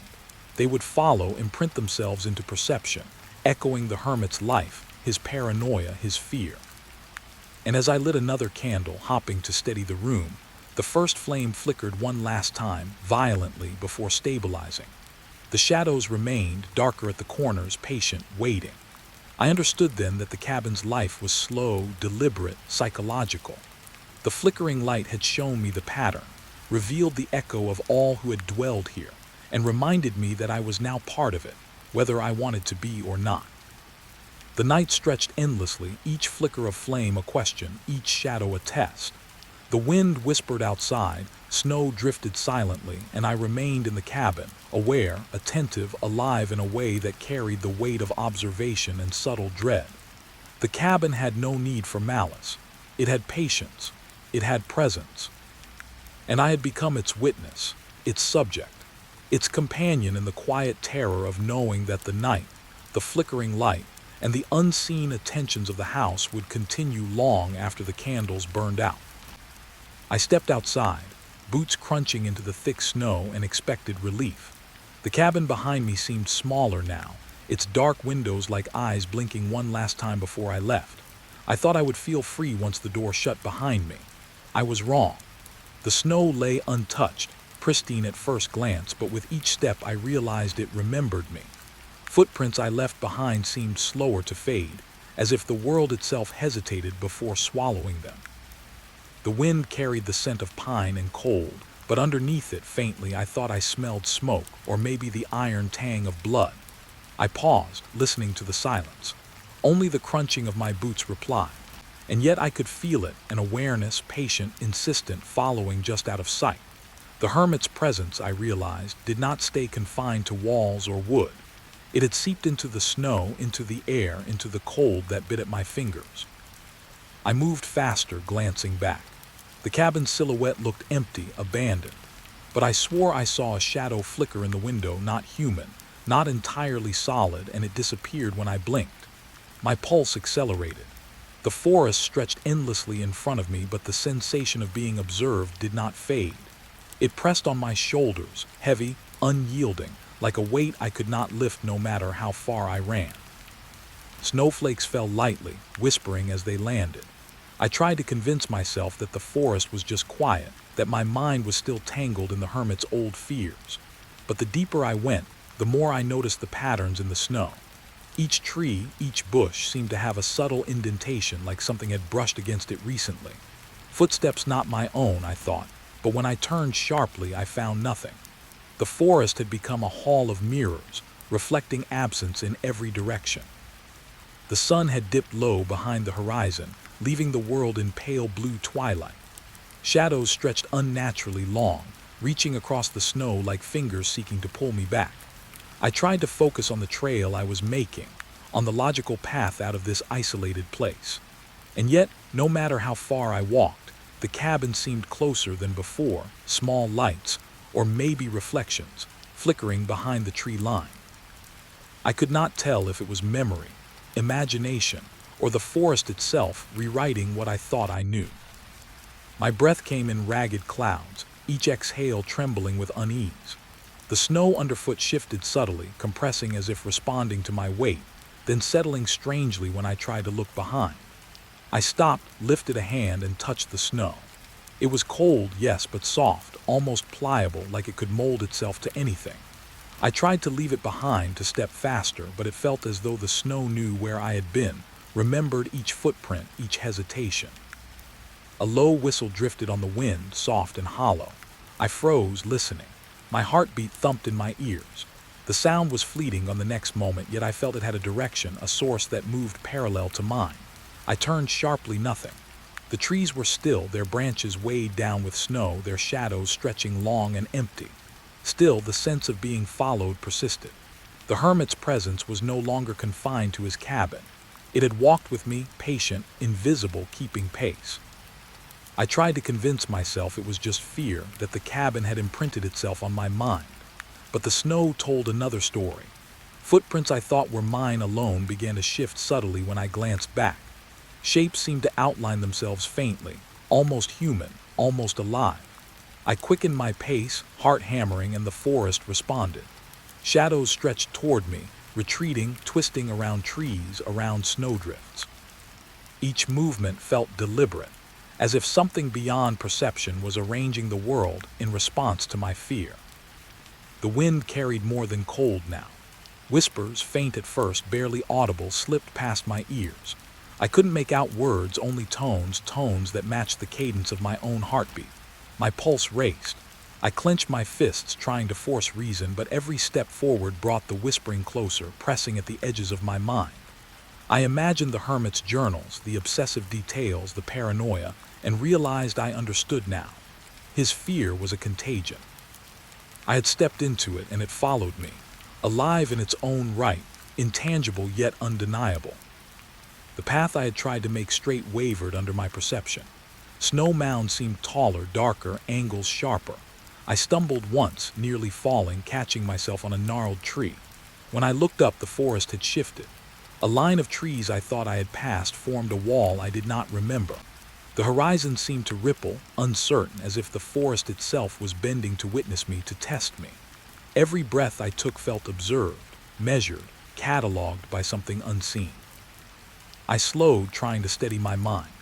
The snow was falling heavier now, a gentle curtain that should have muted the world. Instead, each flake seemed to hold a reflection, a fragment of the cabin, the candle light flickering, shadows twisting. The hermit's presence pressed against me, but now it was something more. It was not just observation, it was instruction, a subtle guidance urging me to notice, to feel, to recognize that leaving was never as simple as turning away. Branches snapped behind me. I whipped around. The forest was still. Snow fell uninterrupted. And yet in the corner of my vision, a dark shape mirrored my movement, always one step behind, never quite visible. I ran, and it ran, keeping pace without sound, without leaving tracks in the snow. The realization hit me fully then. The hermit's influence had seeped beyond the cabin, beyond walls, and into the wilderness itself. His fear, his paranoia, was no longer confined. It was contagious, and I had absorbed it. I tried calling out, my voice slicing through the quiet. My words vanished immediately, swallowed by the snow, the wind, the shadows. No answer came, yet the sensation of being followed intensified. Footprints appeared not just behind me, but beside me, moving parallel, offset, untraceable but undeniable. My mind wanted to believe it was imagination, hallucination, exhaustion. But the snow did not lie. The world itself was replaying the hermit's vigilance, and I was the audience. I stumbled into a clearing, expecting relief, expecting space to breathe. Instead, the shadows lengthened unnaturally, stretching across the snow like ink. Shapes moved in the periphery, indistinct but deliberate. I could feel the weight of observation in every snowflake, in every trembling branch. My boots sank deeper into snow that refused to behave normally, and the sense of being followed grew almost physical, pressing against my back as I tried to step forward. The cold pressed harder now, biting through gloves, coat, and layers. Yet the sensation was not purely environmental. It was as if the forest itself had awareness, consciousness, an extension of the hermit's vigilant obsession. I had left the cabin, yes, but I had not escaped its reach.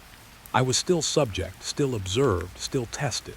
Every step forward felt both progress and illusion, as if moving through a world designed to challenge perception itself. I paused again, breathing hard, scanning the horizon. Snow drifted softly, trees swayed in the wind. The path I thought I had made clear now seemed fractured, uncertain. And in that fractured view I saw it, the faint outline of something standing just beyond the tree line. It was not fully visible, not fully formed, but I knew it watched, mirrored my hesitation, mirrored my fear. The hermit's presence was no longer a memory, no longer confined to journals or cabin walls. It was here, alive in absence, patient, deliberate. I pressed onward, ignoring the whispering in my mind, ignoring the snow that seemed to mold itself to my steps, ignoring the shadows that stretched unnaturally long. Yet the sensation remained, persistent, unyielding. The hermit's influence had become a layer of reality I could not discard. I was moving through a world that remembered him, that remembered his fear, and in doing so, remembered me. By the time the first stars appeared in the clear sky, I had left the clearing and the forest seemed calmer. The snow underfoot looked ordinary again, crisp and undisturbed. I slowed my pace, chest heaving, thinking perhaps I had outrun it, perhaps the forest had relented. But when I glanced back, the cabin sat still on the horizon, dark and patient, its windows reflecting nothing, yet somehow knowing. And I knew then, with a weight that settled deep in my chest, leaving the trail had changed nothing. The hermit's attention, once confined to walls and candlelight, had expanded. It followed, always, wherever snow and shadow met my steps. I moved faster, yet the snow remained. Footprints I thought I had made alone were not erased. They lingered, subtle, deliberate, as if the forest itself was recounting each movement, each hesitation. I realized then that leaving was not freedom, that the hermit's life and fear were not buried with his cabin. They were alive in memory, in snow, in shadow, and I had become part of them, whether I wished it or not. Even now, miles from the cabin, the snow carries the echoes. Each step I take is mirrored somewhere, a silent witness marking time alongside me. I do not know if the sensation will ever fade or if it is meant to be permanent, a gift of awareness from someone who had once inhabited this place fully, patiently, obsessively. The snow may cover the trail, but it remembers. I remember. And somewhere just beyond the reach of sight, I know it does too. The path was barely a memory, swallowed by tall grass and twisting ivy that clung to itself like a secret. I stumbled through it, camera swinging at my chest, feeling the uneven ground shift underfoot. Each step made a soft crunch, but nothing else disturbed the silence. No birds, no wind, only the subtle scrape of my boots against hidden roots. It was the kind of silence that isn't peaceful, it's waiting. I had come looking for textures, angles, the decay of forgotten things. My lens had been itching for weeks, yearning for abandoned houses, rusted gates, and stories hidden in plain sight. When I caught sight of the roof, barely peeking above the thick greenery, a jolt of excitement went through me.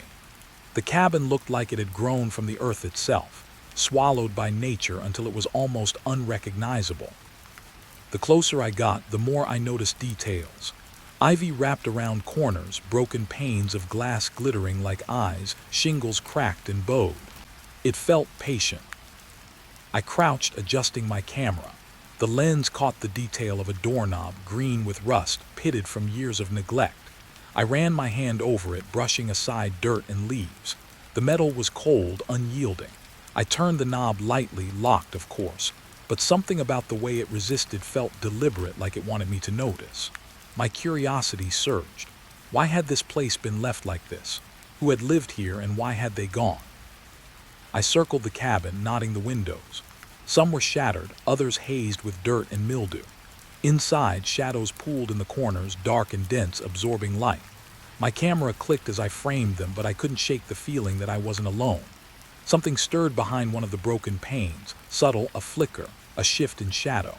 I froze, heart picking up speed. My rational mind whispered that it was just the wind, a trick of light, but the silence pressed against me, thick and expectant. At the back, the grass grew taller, bending in ways that suggested movement. My boots parted the stalks, revealing a narrow trail leading to a side door barely hanging on its hinges. I knelt again, taking a photo of the threshold. The wood was warped, blackened at the edges, but faint scratch marks told a different story. They weren't old, or at least not entirely. Something or someone had passed here recently. The air smelled damp, earthy, the scent of rotting wood mixed with the faint tang of smoke. I glanced around. No chimneys, no signs of fire, and yet the smell clung to the air, as if remembering warmth that had long gone. My fingers itched to push the door to peek inside, but the hesitation held me back. Fear mingled with fascination. I could feel it in my chest, a low hum of tension, the way you feel when the edges of the world seem thinner than usual. I moved to the front again, noticing the front porch half collapsed, the boards bowed under years of neglect. Each step made a soft creak. My camera captured the decay, but I also noticed something else, footprints in the dirt beneath the ivy. They were old, I thought at first, but then I realized they weren't entirely. The edges were crisp, disturbed slightly, like someone had walked here within days, maybe hours. I swallowed, suddenly aware of the possibility that I was being watched. The door didn't budge. I leaned against the frame, peering inside a window. Dust motes danced in streaks of sunlight, but inside shapes loomed, furniture draped with sheets, a chair tipped over, a cabinet half open.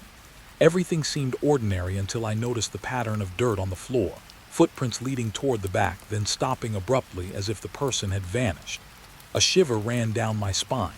I stepped back, and the sound of snapping twigs behind me made me spin around. Nothing. Only the grass, swaying gently, whispering in the breeze that wasn't there. I circled the cabin again, camera clicking. The ivy had begun to weave into the walls themselves, roots burrowing into the wood. The texture was mesmerizing, almost alive. But then I saw it, a window at the top, half covered, reflecting the sky strangely. There was something in the reflection, just a hint of a shape, low and crouched, too dark to define. I blinked and it was gone. My chest tightened, and yet I had to see more.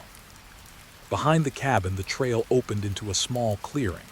The ground was uneven, littered with branches and stones, but at the center stood a rusted swing, still hanging from a frame.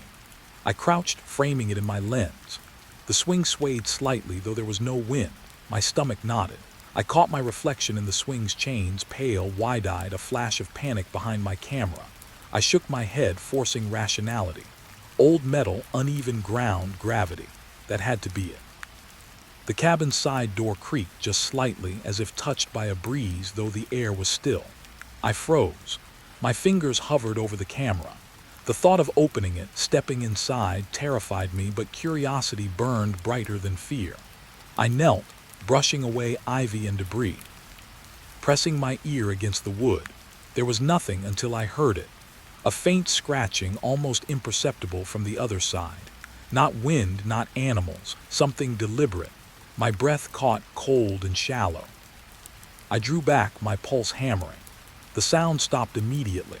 I considered leaving, considered telling myself it was enough for today, that I'd captured the textures, the decay, the beauty of forgotten life. But the clearing, the swing, the shadow in the window, it called to me. Something about the stillness, about the way the cabin seemed to breathe, demanded attention.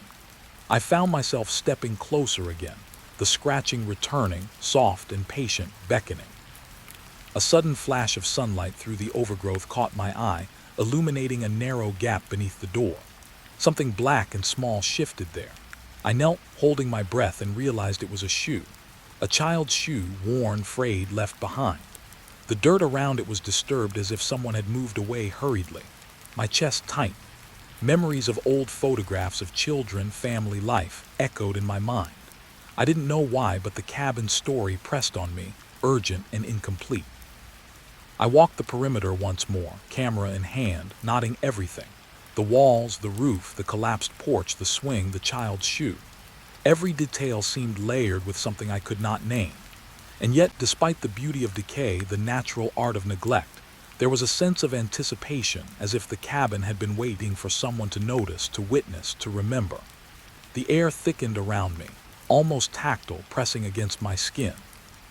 I approached the front again, finally daring to peer through the main window. Dust and shadows blurred the interior, but I caught sight of a wall covered in faded photographs. Faces stared at me, frozen in time. Family portraits, birthdays, moments long past, their eyes strangely vivid against the decay. My stomach churned. The images were mundane, yet their gazes felt intentional, knowing, like they were aware of me. I stepped back, suddenly aware that my presence had changed the stillness. Then I noticed the last detail, the back corner of the cabin where the ivy was thickest and a small hatch led into darkness. The scratch marks were concentrated here, and the air felt colder, heavier. My hands trembled as I raised my camera. I couldn't see beyond the shadow, but I knew somehow that whatever had been left behind was waiting. Not out of fear, not out of life, but as a memory etched into the walls, into the wood, into the air. A trace of existence, deliberate, patient, impossible to ignore. The sun sank lower, brushing the treetops with amber light. I realized I had been here hours, yet the forest seemed unchanged. The cabin had not revealed all its secrets, and I felt it watching as I prepared to leave. My curiosity had brought me here, but I knew now that curiosity was not my ally. Something had been disturbed, and the moment I stepped away, the stillness would reclaim its dominance, but not entirely. A trace of me would remain, as the cabin had left traces of life that had long since departed. I took one last photo, framing the cabin against the encroaching twilight. Shadows stretched unnaturally long, merging with ivy and grass, blurring the line between earth and memory. My reflection caught in the lens, pale and uncertain, staring back. And then I stepped off the path onto the thicker forest floor, leaving footprints in the soil my presence marked. I did not look back, but I felt it, an awareness, a presence patient and waiting. Even as I walked away, the path seemed to follow me, bending, twisting subtly in the undergrowth. The cabin remained behind, still, silent, and yet alive in absence. I did not know its story, but I knew I had become part of it, however small, however fleeting. And somewhere just beyond sight, I felt the waiting, deliberate patience of something that had been abandoned, yet had never truly left. I found the door almost by accident. The ivy had thinned along one corner, revealing a frame I hadn't noticed before. It was narrower than the main entrance, a side door, warped and weathered. I pressed my hand against it. Cold, solid. Behind it, a faint smell of something sweet and sour decayed lingered, like sugar left too long in the sun. I couldn't explain why, but the scent made my stomach twist. I eased the door open with a creak that seemed louder than it had any right to be. Inside, dust motes swirled in a shaft of light from the cracked window. My boots scuffed the floor, revealing footprints that didn't belong to me, small, narrow, and slightly worn. They led toward the far corner, where a pile of toys lay half buried under decades of neglect. The toys weren't ordinary. A ragged teddy bear, its fur matted with age, stared at me with one glassy eye missing. A wooden horse, broken in two, still had faint streaks of color along its carved mane. A doll, face cracked, hair clumped with dirt, sat propped against a wall, arms outstretched as if asking for something I couldn't name. I knelt, careful not to disturb them more than necessary, and the smell hit stronger, a cloying mixture of mold, dust, and something I couldn't identify. I picked up a small wooden block, faded letters spelling a name. Anna. I swallowed hard. The footprints, the toys, names scratched into wood. It was clear now the family hadn't just left. They had vanished. And whatever had taken them or driven them away had left traces deliberate and haunting. There were drawings, too. They were scattered across the floor, curled at the edges, the paper brittle. Crayon lines depicted houses, smiling stick figures, and suns with spindly rays. At first they seemed innocent, but the more I studied them, the more the eyes of the figures felt off. Too wide, too dark. The children had drawn themselves smiling, but somehow the faces carried fear I could feel without understanding. I shivered. I heard it then, a faint scratching, high-pitched, coming from somewhere deep in the room. Not outside, not the wind, but inside. I froze. My camera felt heavy in my hands, and the room seemed to shrink, the walls bending closer, the shadows pooling like water. I told myself it was just the old wood, shifting under the weight of time, but the sound repeated, deliberate this time. A tiny scratch, then silence. I crouched near the drawings, brushing them aside carefully. One depicted a figure standing outside the cabin, dark and looming, stretching taller than the trees. The figure's hands were long, fingers clawed, and the children were drawn close together, looking up at it with mouths open in silent screams. My pulse raced. Had the children really seen something? Or had their imaginations captured the cabin's own malice? I walked slowly toward the corner where the toys were piled higher. Beneath the stuffed animals, I found a small box. It was locked, the wood swollen with age. I tapped it lightly. A hollow sound, as if something hollow had been left inside. I shook it slightly. The rattling inside was faint but unmistakable. Small, hard objects, maybe more blocks, maybe something worse. I didn't want to know. I put it back carefully. A sudden shift in the light made me look up. A shadow moved across the ceiling, long and thin. There was no wind. No one else could be here. I froze, listening. The scratching came again, faster now, closer, and then a soft thud like a doll being dropped somewhere behind me. I turned slowly. The floor was empty. My eyes traced the corner. Everything seemed as it had been, but the air felt charged, alive. I realized I was holding my breath, and when I exhaled, it came out sharp, loud. Too loud. I took a step back, trying to rationalize. Maybe the cabin itself had settled. Maybe old toys toppled with the smallest shift. But the traces of life, the drawings, the footprints, they were too precise, too deliberate. Someone had been here not long ago or something. The thought curled in my chest, tightening with dread I couldn't name. I turned back to the drawings. One in particular caught my eye. The figures were lined up along a path leading into the woods. At the end of the path stood a house, the cabin. Only in this drawing the house's windows were black, gaping like mouths. The path was smeared in red crayon, smeared like streaks of something living. I swallowed. My hands shook. My camera clicked, trying to capture it, but the image didn't do it justice. The sense of unease was too thick, too alive. I stepped carefully around the pile of toys, my eyes flicking to every shadow. There was another sound, soft like breathing. I froze. My own, I hoped. But then a cold draft brushed my neck and I realized I wasn't alone. Something was watching me. Something patient, waiting. I told myself to calm down, that my imagination was running wild, that the smell, the shadows, the toys, they were enough to make anyone feel haunted.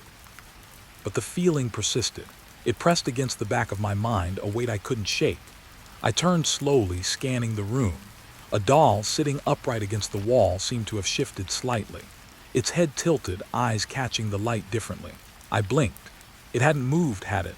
My pulse thudded in my ears.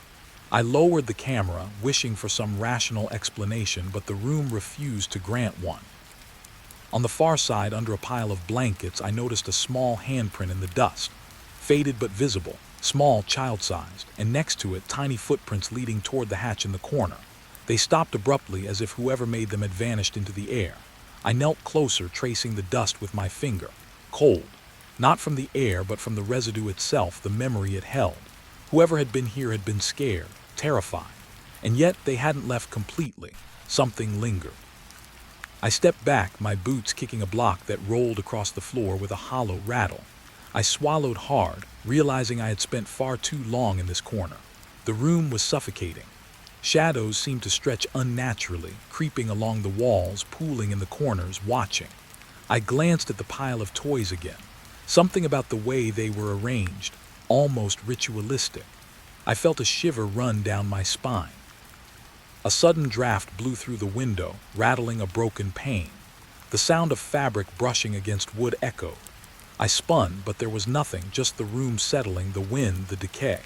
And yet I couldn't shake the feeling of eyes on me. Tiny eyes hidden beneath dolls, toys, the remains of childhood. Judging, waiting.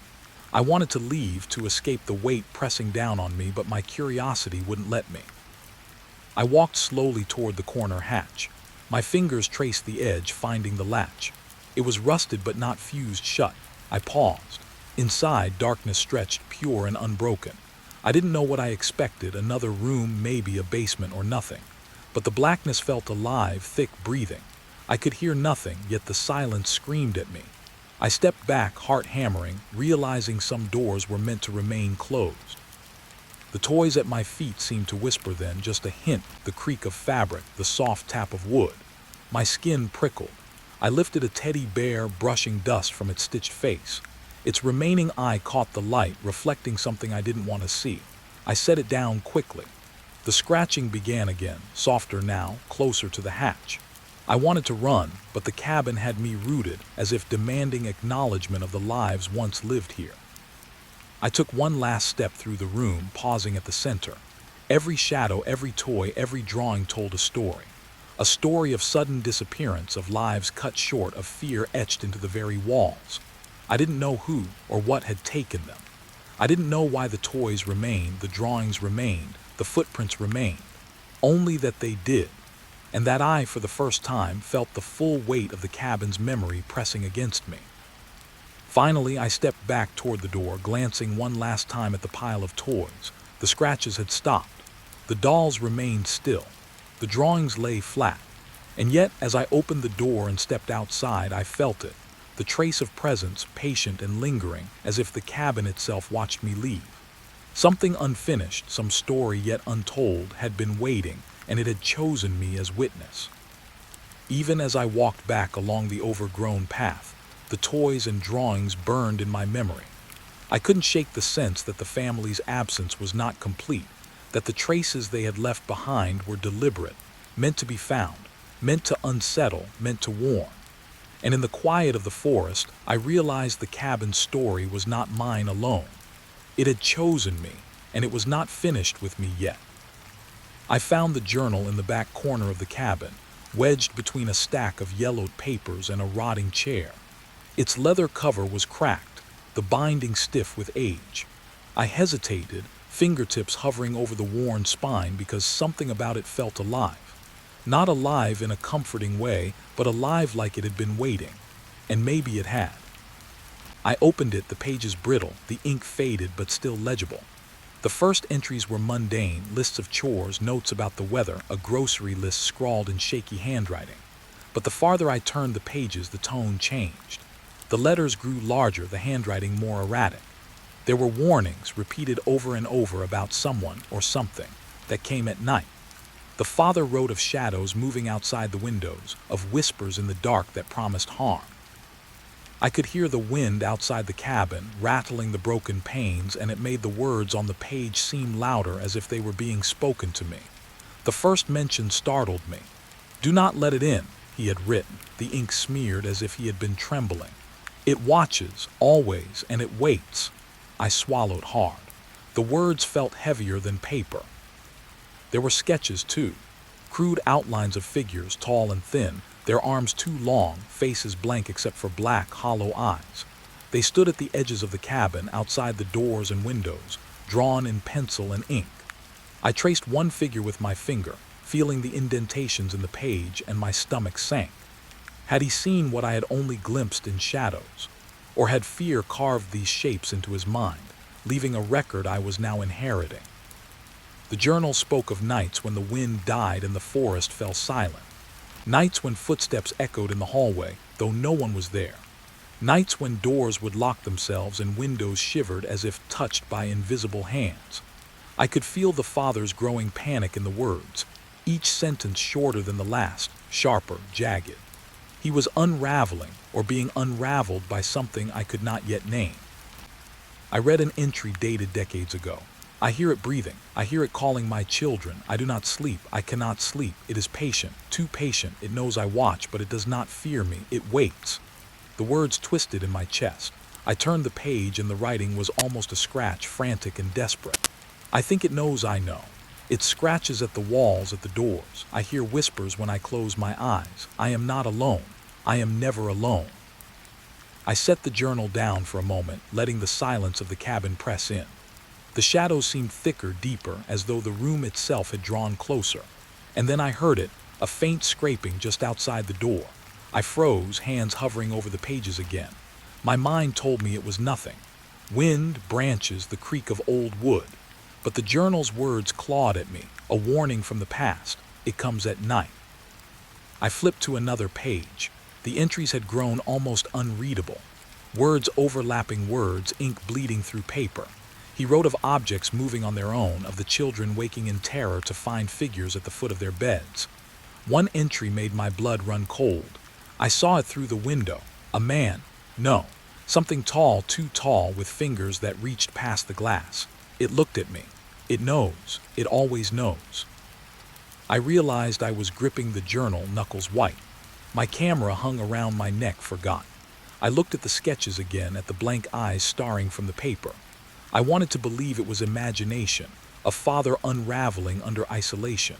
But then I remembered the toys, the drawings on the floor, the footprints frozen in dust, evidence of children who vanished without a sound. And now these pages told me why. I continued reading, each word heavier than the last. He wrote of leaving lights burning in every room, candles that flickered though no wind blew. He documented the sounds, the scratching at walls, the whispers beneath the floorboards, the faint breathing near the doors. Each night, he wrote, the presence grew bolder. It learned patterns. It tested the boundaries. And he, powerless, could do nothing but watch. The next entry was the most disturbing. He described leaving the cabin for a moment, stepping outside to see if the forest had shifted. When he returned, he wrote, the house felt different. The shadows deeper, the air thicker. And the children, he could no longer see them, could no longer hear them. Only the toys remained, placed in positions he did not recognize, arranged as if the house itself were telling him something he could not understand. I felt my chest tight. The father's fear was tangible, crawling along the edges of my mind. I closed my eyes, imagining the night, imagining the dark corners of the cabin. I could hear the rustle of trees, the sigh of wind against the broken panes, and a whisper that seemed almost human. Something in me wanted to run, to leave before the journal's curse became my own. But curiosity rooted me to the spot, binding me to his words. One page was different. He had written in a smaller hand, carefully, almost reverently. It can sense doubt. It can sense fear. Never let it see your fear. Stand firm. Do not sleep. Watch always. It will come for you, but it can be fooled for a time. Only a fool trusts the night. I shivered. The handwriting was neat, precise, deliberate. Not the frantic scrawl of someone losing their mind, but the deliberate warning of someone who had survived, if only for a little while. I turned another page. The entries were now unreadable, mostly ink smears and lines. But I could make out one phrase, repeated over and over. Do not let it touch them. Do not let it inside. I am the last witness. I am the last witness. My stomach churned. The father had been desperate to protect his family. But what had he been protecting them from? And had it succeeded? The cabin seemed to breathe around me. I could feel the weight of the past pressing in. The journal was more than words. It was a map of fear, a record of something patient, watching, waiting. I imagined the father hiding in corners, holding candles, listening to every creak, every scratch, every whisper that came through the walls. And then I realized I was living it now. The words were a guide, a warning, but also a record of inevitability. I flipped to the final legible entry. It was short, abrupt. They came at the door. I saw them, too many, too tall. My children are gone. I am alone. The house remembers. It waits. Whoever finds this, know that it watches. Do not trust the night. Never trust the night. The words ended there. No signature, no date, just the lingering dread that clung to the edges of the page. I sat back, heart hammering, staring at the sketches and the notes. The cabin was silent, but it was. It never had been. Every toy, every drawing, every footprint, it had been part of the record. The journal confirmed it. Someone or something had come at night. And though the father had tried to prepare, tried to warn, he had failed. I closed the journal slowly, afraid to breathe. The weight of the cabin pressed on me from all sides. I could feel the walls, the ceiling, the floor, alive with memory, alive with intent. The shadows seemed to shift when I looked away, always at the edges of my vision, always patient, always waiting. And I knew, without needing to read another word, that I was not alone.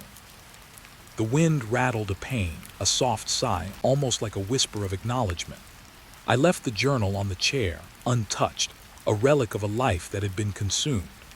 I stepped toward the door, feeling the air thicken, the room contracting around me. And as I emerged, stepping back into the overgrown grass, I carried with me the father's warnings, the knowledge of what had come at night, and the undeniable certainty that the house remembered. Even now, walking away, I can feel the weight of its presence. I glance back, half expecting to see shadows moving among the broken toys, drawings, and footprints. But there's only the cabin, silent and patient.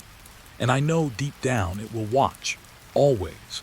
And I am part of its story now, A witness like the father before me, bound by curiosity, bound by dread, bound by the memory of what came at night. The house felt heavier at night, like the air itself had weight pressing down on my shoulders. I hadn't realized how quiet it was during the day, how empty the halls were without the creak of boards or the whisper of wind. But at night, every sound amplified, every shadow seemed to pulse with meaning. I was sitting in the living room, journal still open on the floor when I first heard it. It was a soft thump, barely audible, like someone shifting on the stairs. I froze. My fingers brushed the edges of the leather binding, trying to anchor myself to something tangible. Another thump followed, slower this time, deliberate. Not footsteps, not exactly. More like the house itself was breathing, exhaling through the floorboards. I told myself it was the old wood settling, or maybe a branch scraping the outside wall. But the voice in the journal echoed in my mind. It watches. Always. I rose slowly, trying to be quiet. My camera bounced against my chest with each step. The hall stretched before me, dark and narrow, shadows pooling in the corners. And then I heard it, a whisper. Faint, almost inaudible, a sound that could have been the wind or a voice calling from just out of reach. I held my breath. "Hello?" I asked, my voice too loud, too human. The air didn't respond, and yet the hallway seemed to shrink around me. The walls felt closer, the ceiling lower, as if I had intruded into some memory that didn't belong to me. There was no reply, but the whispering persisted, soft and taunting, moving in rhythms I couldn't anticipate. I forced my legs to move, one step at a time, each creak underfoot a drumbeat in my chest. The whispers grew clearer the closer I got to the staircase. It wasn't one voice. There were layers, overlapping syllables, fragments of sentences. I thought I caught the sound of a child laughing, then crying, then silence. My stomach churned. The house wasn't empty. Not really. I reached the top of the stairs, and the hallway opened up into a small landing. Moonlight filtered weakly through a broken window, casting sharp lines across the floor. I could see the dust motes drifting, suspended in the beam, and something about them made me pause. They moved against the air, twisting unnaturally, like they were being pulled by an unseen hand. I glanced down the hallway and froze. A door at the far end was slightly ajar, though I was certain I had closed it earlier. The whispering intensified, circling around me, impossible to locate. And then I heard it clearly, my name. Kashif. It wasn't loud. It was soft, intimate, familiar, and wrong. I wanted to run, but my feet refused. I stepped forward, drawn toward the sound, drawn toward the door. The air smelled faintly of smoke and decay, of something burnt and organic. I reached for the doorknob, cold. I twisted it slowly. Inside was a small room, empty but for a child's bed, overturned. The sheets were yellow, the mattress sagging, and there, scrawled on the wall in what looked like crayon, were words. They never left. I stumbled back, heart hammering. The words weren't there before. I had walked this hallway a dozen times during daylight. I knew these walls. And yet now they bore a message I couldn't ignore. I stepped closer, trying to make sense of it. The whispering swirled around me, faster, overlapping voices, now indistinguishable. I could feel a presence just beyond vision, observing, waiting. I backed out of the room, and the door slammed shut behind me. I jumped, adrenaline spiking.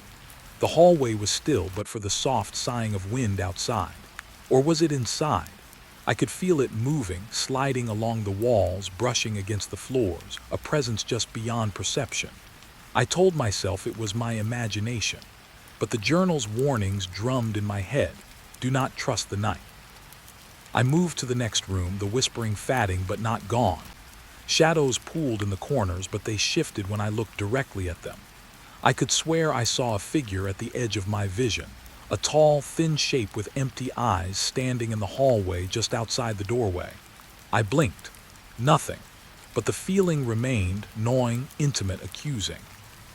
On the dresser I found a photograph. Faded, corners curled. A family, father, mother, 2 children. They smiled, arms around each other, but the eyes were strange, too dark, hollow, staring into a place I couldn't see. My stomach turned. I realized the photograph was from the same set of drawings in the cabin, the same faces I had seen sketched on paper. The family hadn't vanished, they had been taken. or worse, transformed into something I couldn't comprehend. The whispering returned closer now. Not from the hall, not from the walls, but from directly behind me. I spun, camera swinging, heart pounding. Nothing. The air felt heavier, almost liquid. I could hear my own breathing, shallow and fast. My hands were shaking, and yet I couldn't leave. I needed to know. I needed to see where this presence lingered, what it wanted me to witness. I crept toward the main hallway, the floorboards groaning with each step. Moonlight caught on something shiny near the baseboard. A small toy, a wooden horse, tipped over as if dropped in a hurry. I picked it up. There was something scratched into its base, a name. One of the children, no doubt. My chest tightened. The house wasn't just haunted, it was alive with memory, replaying its last night over and over, demanding to be remembered. Another whisper, softer this time, and unmistakably a child's voice. "Don't forget us." My hand trembled. The toy slipped from my fingers and hit the floor, echoing through the empty halls. I felt a pressure behind me, a gaze burning into my neck, though when I turned, nothing was there. Only shadows, still and patient. I moved into the study. Papers scattered across the floor, letters yellowed and brittle. I picked up one, ink faded. A note from the father, warning of someone who came at night, urging vigilance, recounting the fear that had consumed him. The whispers grew again, circling around the room. The air was thick, almost tangible, like a fog pressing against my skin. I could smell the faint scent of smoke, of burned paper, of something metallic. I felt compelled to follow the sounds, compelled to trace the echoes that threaded through the cabin. They led me down the hall to a small door I hadn't noticed before. The wood was warped, the knob cold and slick. I paused, feeling the pressure of the house, of the memories pressed into it, watching me, testing me. I twisted the knob. Inside was a closet, narrow and dark. I shined my camera light.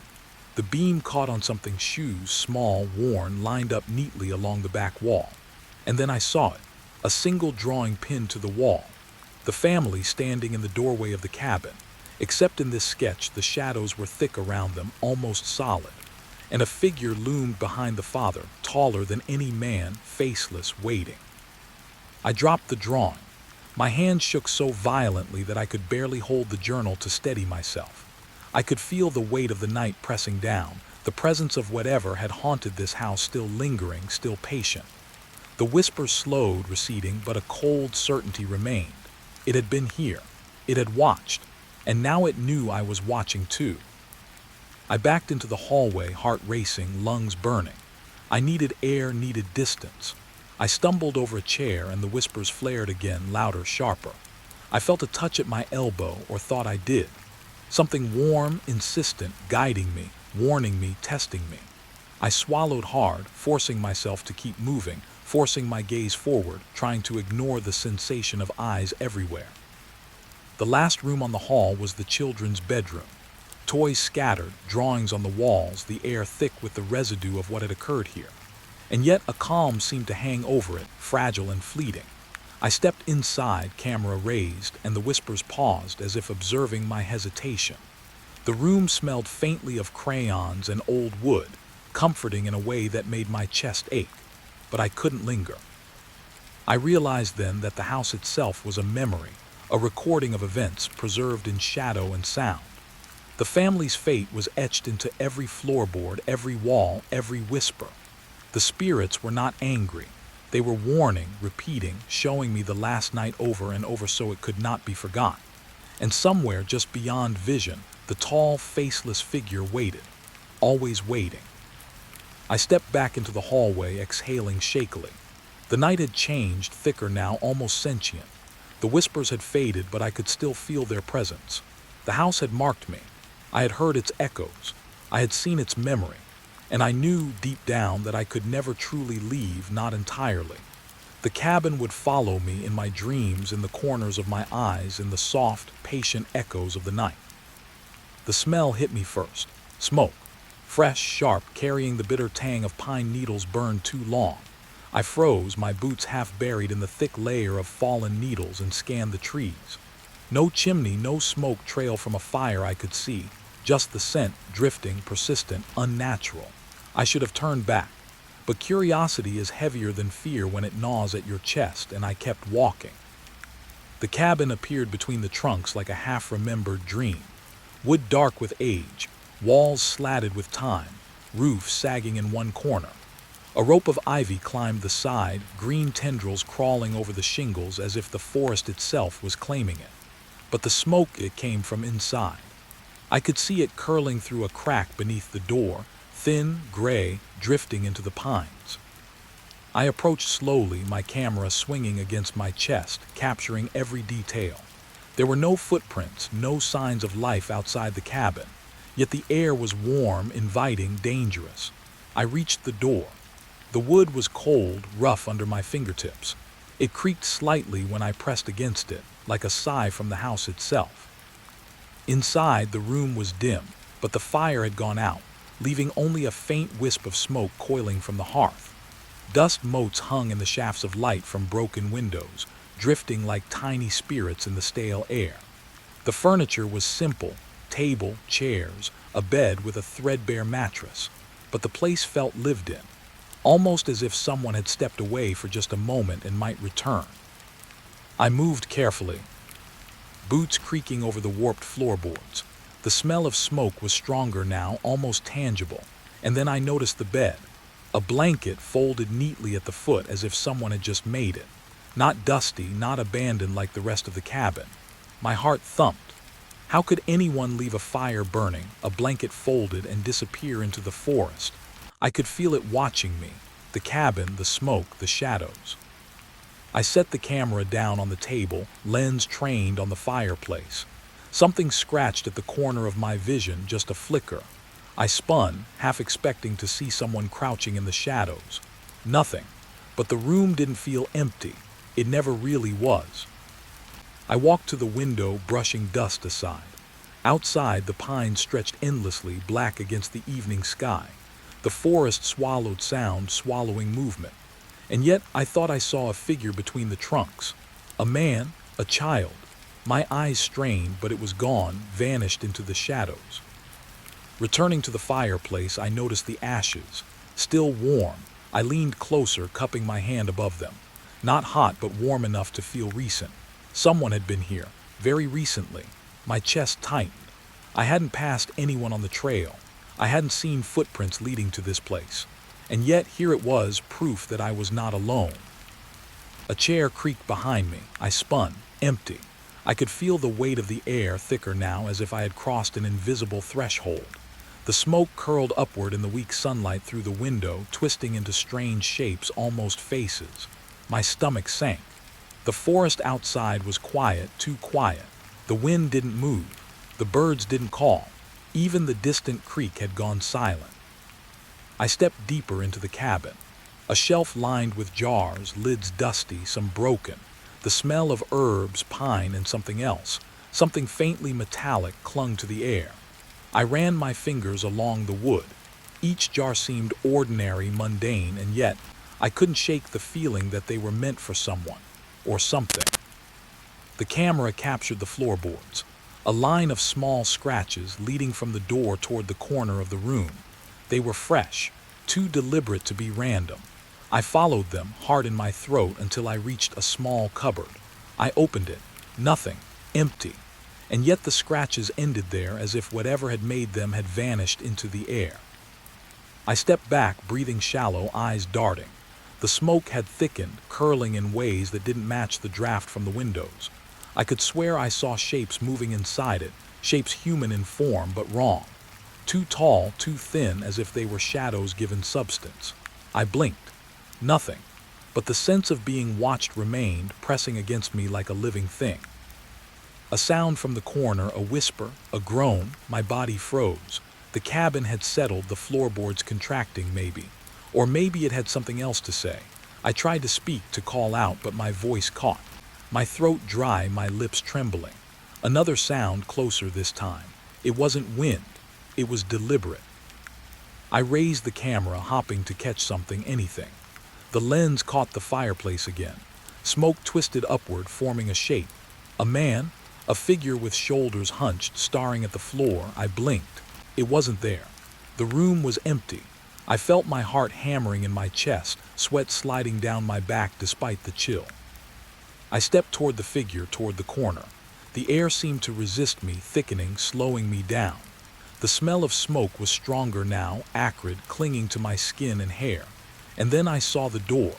Another door not on the plan, half hidden behind the ivy, creeping in through a crack in the wall. My chest tightened. I hadn't noticed it before. How could I have missed it?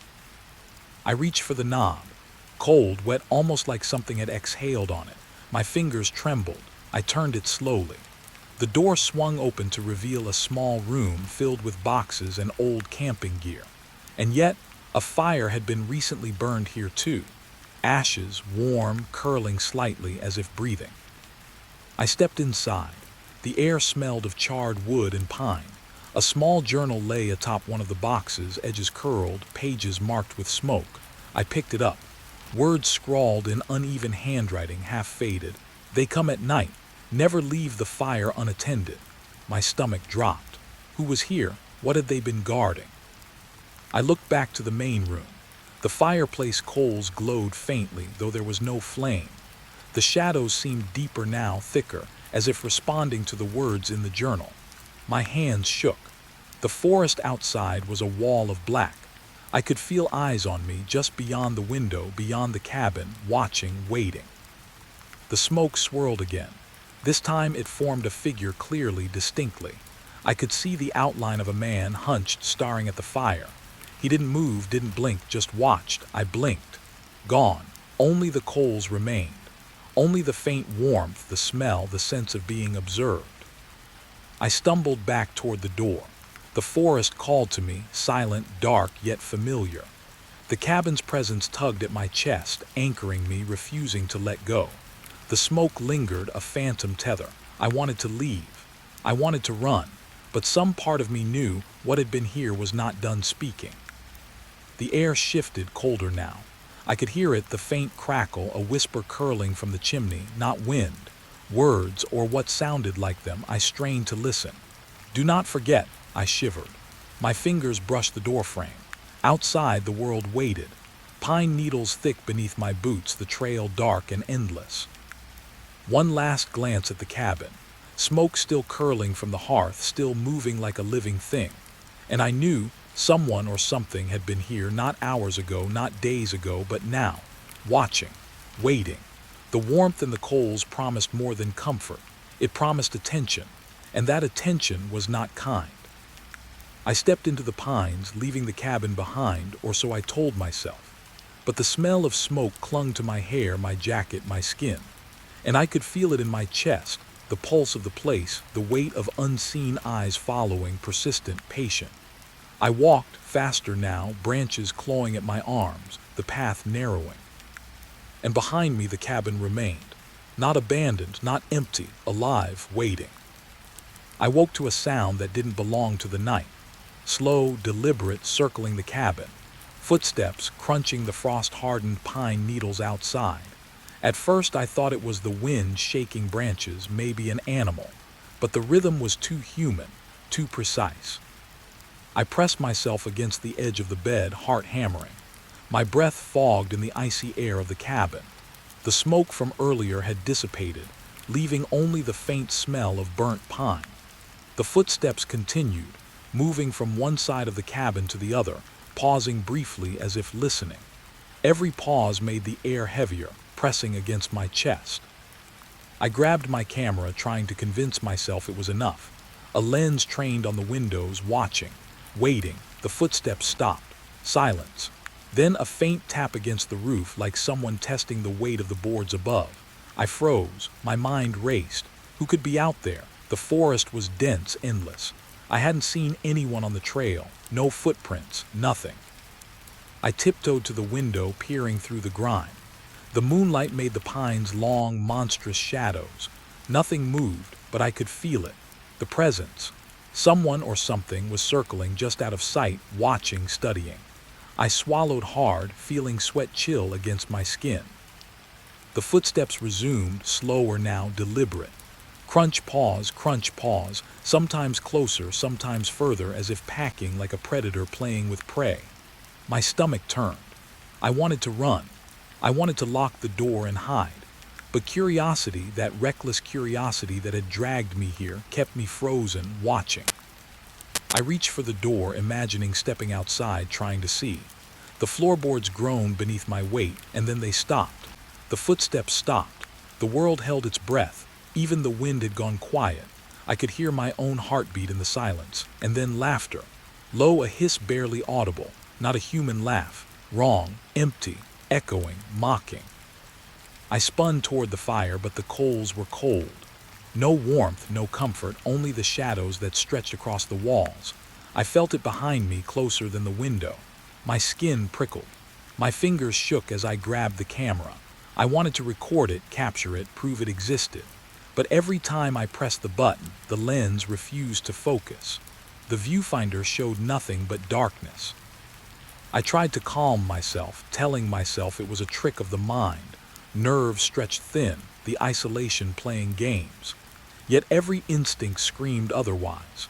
Every instinct told me I was not alone, that whatever circled the cabin, it wasn't meant to be seen directly. It was meant to be known. Felt feared.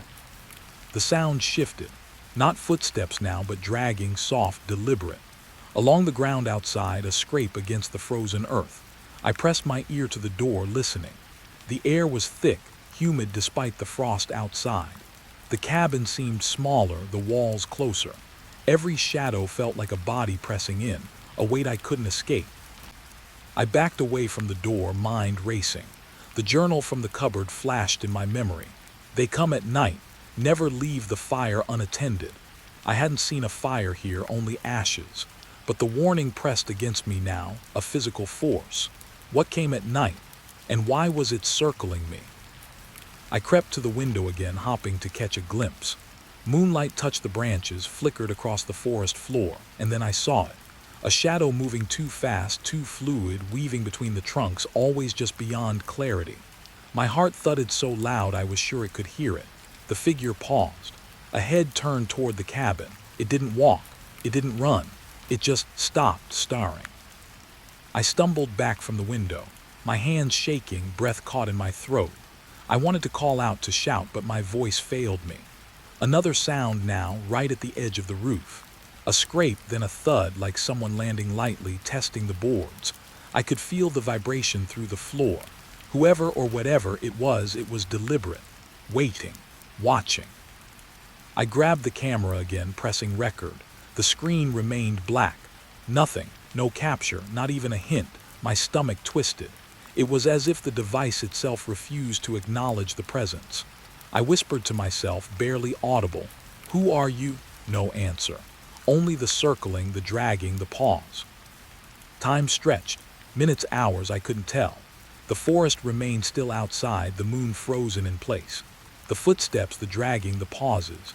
They were a rhythm, a song I couldn't understand but was forced to hear. My nerves screamed, every muscle taut. I tried to close my eyes to block it out, but closing them made it worse.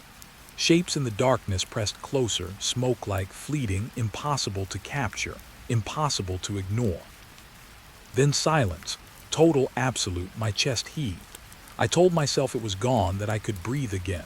I leaned against the wall, eyes closing briefly, letting my body relax. A false relief, brief, precious. Then the floorboard above me creaked. Not the roof this time. Upstairs, someone or something was inside the cabin. I froze, my mind raced. How could it be inside? I hadn't seen anyone enter. I hadn't heard a door. The cabin was mine, alone. And yet the footsteps upstairs told a different story. I gripped the camera, stepping toward the stairs, each step a lead weight in my chest. The dragging sound followed me, echoing lightly, a shadow in sound form. Upstairs was dark, the air heavy, smelling of pine and something rotten beneath it. I could barely see the outline of the railing, but the floorboards shifted under my weight. The footsteps above stopped. I held my breath, and then a whisper, so close I could feel it against my ear. "You shouldn't be here." I stumbled back, heart in my throat. My hands shook. Every instinct screamed to leave, run, escape into the forest. But the front door was too far, too exposed. And something inside me, the same curiosity that had dragged me to this place, kept me rooted, eyes scanning, ears straining. Another sound. Not above, not below. Around. The cabin seemed alive, breathing, listening. Footsteps circled again, now upstairs, downstairs, outside. I could hear them faintly, almost mockingly. My mind twisted the rhythm, trying to find a pattern, a direction. Impossible. They moved in impossible ways, defying logic, physics, sanity. I backed into a corner, gripping the camera, whispering to myself, trying to reason, trying to anchor myself. But the shadows shifted. Smoke or mist curling under the doors, reaching toward me like fingers. I could hear breathing. Not my own. Slow, deliberate, uneven, close. Too close. I tried to calm my mind. I focused on the journal, on the warning. Perhaps the cabin itself was a trap. Perhaps it was the warning, alive, manifesting fear. But the footsteps, outside, inside, everywhere, made reason impossible. I couldn't ignore it. I couldn't escape it. And I couldn't understand it. Hours, maybe minutes, I couldn't tell. Every pause in the footsteps made me flinch. Every scrape, every soft thud made my heart seize. I tried to record again. Black, nothing. The shadows pressed closer. I could feel them brush against my skin. Almost human, almost alive. Dawn approached. The first gray light bled through the windows. The footsteps slowed, paused. I held my breath, listening, and then they vanished. No scrape, no crunch, no pause, just silence. The cabin returned to itself, empty, cold, abandoned. And yet I could feel the echo of their presence lingering, a pulse in the walls, a whisper in the air. I stepped outside finally, boots crunching on pine needles. The forest was quiet, too quiet. No movement, no footprints, nothing. Yet the smell of pine and smoke clung to me. I glanced back at the cabin. It seemed ordinary now, silent, innocuous, but I knew better. The footsteps had left something behind. Not visible, not tangible, but heavy, lingering, watching.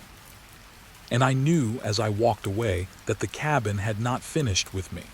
That the rhythm of footsteps, the impossible circling, would follow, and I would hear them again. I found it leaning against the wall, half buried under a pile of moldy blankets and broken floorboards. An axe. Rusted, ancient, its handle splintered and scarred. Something about it made the air feel heavier, the room colder, like it had carried the weight of 1,000 silent screams. I should have looked away. I wanted to. But my curiosity, stubborn and foolish, held me there, staring. The metal glinted faintly in the dim light, and I saw it, streaks of something dark, dried, crusted into the grooves. Blood. Old, decayed, yet real. The smell wasn't fresh, but the memory of it pressed into my nose as if the axe itself remembered what had happened. I wanted to drop it, throw it across the room, but my hands moved toward it, trembling. I lifted it carefully, testing its weight, heavy, unwieldy. But there was a sense of history in that heft, a story carved into the rust and dried blood. My mind raced. Who had used it? For what? The cabin's silence pressed down, and for a moment I felt the eyes of the house on me, watching, judging. The pines outside rattled in the wind, and I imagined they whispered, warning me to put it down. I stepped outside, the axe in hand, trying to convince myself the forest might tell me something, that daylight would make the fear less tangible. But the forest remained indifferent. Shadows stretched long across the snow, and the trees leaned like silent spectators.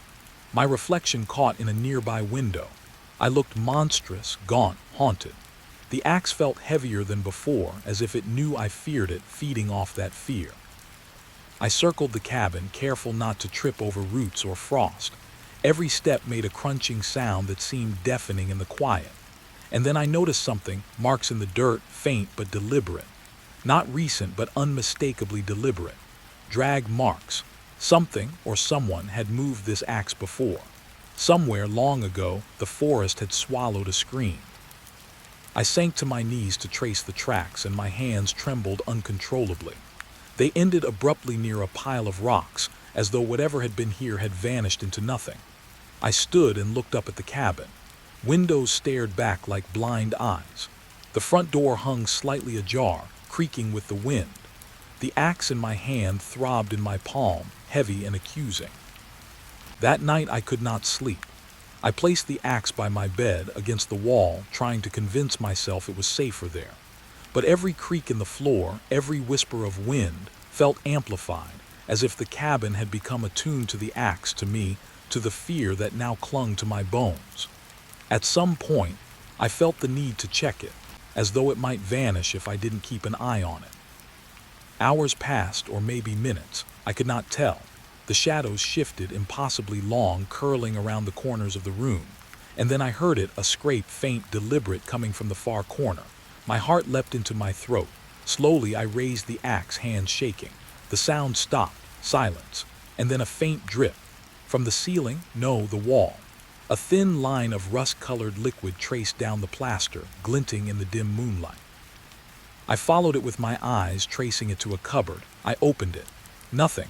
Only dust and old papers, brittle and yellowed, but I could feel it, the presence, close, watching, waiting. The axe in my hands felt alive, vibrating slightly, almost urging me toward the cupboard, toward something I did not want to see. I stepped back, mind racing.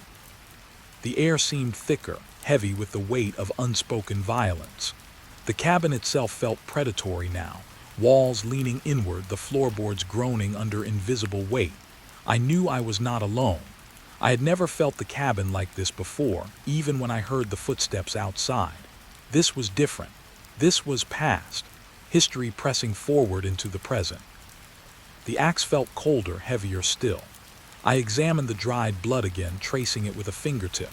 It was textured, real, grotesque in a way that made my stomach churn. Who had died? Who had wielded this? I could almost hear the struggle, the grunts, the final heavy fall. My own pulse hammered in my ears, matching the rhythm of a fight that had ended decades ago, maybe more. I stepped outside for air. The forest looked indifferent. Sunlight cut through the pines in thin, sharp streaks, illuminating everything yet revealing nothing. The axe in my hand felt absurdly heavy, a relic from a horror I couldn't even imagine. I moved to the edge of the cabin, tracing the outline of the porch, and then froze. Another mark, deep gouged into the wood, not fresh but sharp in memory. Something had struck here, something violent. The cabin itself bore the evidence of blood, of struggle, of something buried. I returned inside, setting the axe down carefully. I tried to organize my thoughts. Perhaps it had been a hunting accident, or perhaps the stories I had glimpsed, the journal, the previous cabin visitors, were not stories at all. Perhaps they were memories, echoes imprinted in the wood, in the air, in the axe. I could feel them, whispering, watching, waiting. Night fell again, faster this time, swallowing the cabin in darkness. I lit the fire, the flames trembling against the cold. The axe sat near the hearth, gleaming in the firelight, shadows stretching across the walls. I thought I heard whispers then, barely audible. I leaned in, straining to catch words. Something about not leaving, something about returning. I wanted to laugh. I wanted to cry, but I could do neither. The room felt alive, pulsing with memory. The fire dimmed, coals glowing faintly. The shadows around the axe seemed to move independently, stretching, curling, alive. I could almost see them, bodies contorted, faces twisted, struggling. My hands itched to touch the axe, to pick it up again, to feel the weight, the history, the violence embedded in it. I resisted. I could not. Not yet. I had to understand. Hours or moments passed. A thump against the wall made me jump. The axe tilted slightly, as if reacting. I held my breath, every nerve taut. Another scrape, closer now. The floorboards protested under invisible weight. I realized then, the cabin was replaying something. Not alive, not dead. Something in between, and the axe was the center, the catalyst, the reminder. I stepped toward it, tentative. My fingers brushed the handle, cold, rusted, and then I saw it. A smear, faint yet unmistakable, forming a shape. A handprint, not mine, not human perhaps. The coals reflected it in flickering light. I stumbled back, knocking over a chair, the sound ringing in the cabin. Silence returned, heavy, oppressive. And yet I could feel it, the presence in every corner, in every shadow. Watching, waiting. I realized then that the cabin and the axe were inseparable. The violence of the past was not past at all. It lingered, pressed into the wood, the stone, the metal. It moved through me now, through my fear, my curiosity, my insistence on looking. I could not leave it behind. I could not escape it. And perhaps, perhaps it would never let me. Morning came, fragile and gray. The forest was quiet, indifferent once more. I stared at the axe, now harmless in the light, yet heavy in memory. I set it down gently, stepped back. I wanted to leave, but my mind lingered on the marks, the blood, the whispers. What had happened here? Who had fallen? And why did the cabin allow me to see, to feel, to remember? I stepped outside, breath forming clouds in the cold morning. The cabin behind me looked ordinary, harmless. Yet the axe, leaning where I had left it, seemed alive. Not in shape or movement, but in memory, in presence, in the weight it carried. I realized I would never forget it. And I realized, too, that the forest would never let the story end. I walked toward the trail, leaving the cabin behind, but the echoes followed. The memory of the axe, the blood, the weight pressed on me. I knew I would hear it again. In the wind through the pines, in the creak of boards, in the shadows that moved just beyond sight. The past was never past, and the axe waited. The forest changed the moment we stepped off the path. At first, it was subtle, the shadows lengthening faster than they should, the air feeling heavier, colder. I glanced at her, her eyes scanning the treetops, searching for something I couldn't name. Even the birds had fallen silent, as if the world itself was holding its breath. We followed the narrow trail to the cabin, the one I had spotted earlier on the map, tucked between two ridges like a secret no one wanted to share. The sun was low, a smudge of orange behind the thick trunks, but the light didn't filter the way it should. Instead, it seemed swallowed, leaving patches of gray that moved like smoke along the forest floor. I felt my heartbeat spike, the first inkling of something wrong. The cabin came into view, old and crooked, shingles missing, the wood darkened with age. Smoke curled lazily from the chimney, but the smell of fire was faint, almost too faint. Fresh. Someone had been here, or perhaps it was a memory lingering in the air. My hands itched to reach the door, to touch the wood, to see if it would react under my fingers. But I stopped myself, a warning thrumming somewhere deep in my chest. She moved ahead, eager, brushing past branches that clawed at her jacket. I followed, slower now, aware of the strange silence. Each step felt measured, deliberate, like the forest was calculating whether we belonged. The light dimmed unnaturally fast, and I noticed the trees growing taller, denser, their limbs entwining into shapes that almost looked human if you squinted. I laughed nervously, though it sounded hollow even to me. Inside, the cabin was cold, the wooden floorboards creaking under our weight. Dust hung in the air, thick and dry, but beneath it, a faint scent lingered, smoke, yes, but with a metallic edge. My eyes scanned the walls, the furniture, every surface. Everything was in place as if someone had left yesterday, and yet the air was old, heavy with things unspoken. I felt watched, though I knew the cabin was empty. We set down our packs and explored the small rooms, the kitchen, the living area, even the loft above. The forest outside pressed against the windows, darkening with each passing minute. I noticed the way the shadows shifted, unnaturally quick, curling at the edges of the glass. She was laughing, trying to dismiss it, but her voice trembled slightly, betraying the unease we both felt. I stepped outside again, drawn to the woods, the axe of tension tightening in my chest. The forest was too quiet. No wind, no rustling leaves, no distant bird call, just an oppressive silence that pressed against my ears and made my skin crawl. I scanned the tree line and thought I saw movement, a branch snapping but not from the wind. Something crouched, watching, waiting. I blinked. Nothing. Only the forest, dark and endless. As dusk fell fully, the light inside the cabin flickered, or perhaps it was just the fading sun. The world outside became gray, and the forest seemed to deepen, the shadows pooling around the trees like water. I called to her, but my voice sounded distant, swallowed by the heaviness in the air. She didn't answer at first, just came into view from the corner of the cabin, her silhouette sharp against the dimming sky. We lit a small fire in the hearth, the flames tiny and wavering, almost apologetic in their attempt to fight the cold. Smoke curled upward, whispering against the ceiling beams, but the firelight couldn't reach the corners of the room. Shadows pooled there, forming shapes that resisted definition, stretching toward us without moving. I wanted to tell her, to say what I was feeling, but words stuck in my throat, heavy and untrustworthy. Outside, the wind stirred for the first time, and with it came a sound that made me freeze. Leaves brushing against one another, or something moving among them. Not like a deer or a fox. Deliberate, careful, patient. I glanced at her. She smiled nervously, but the unease in her eyes mirrored my own. We listened. The sound circled the cabin, close enough that the trees shook with each step, yet too precise, too intentional to be natural. I wanted to leave, to run, but the path back was swallowed by the dark. The forest had changed, grown tighter, the trees pressing closer to the cabin. The way the light fell or didn't fall made the trail vanish. We were trapped, or perhaps invited. I couldn't tell which. I could feel it in my bones, the sense that the forest had plans for us, that the cabin itself was part of it, a threshold we shouldn't have crossed.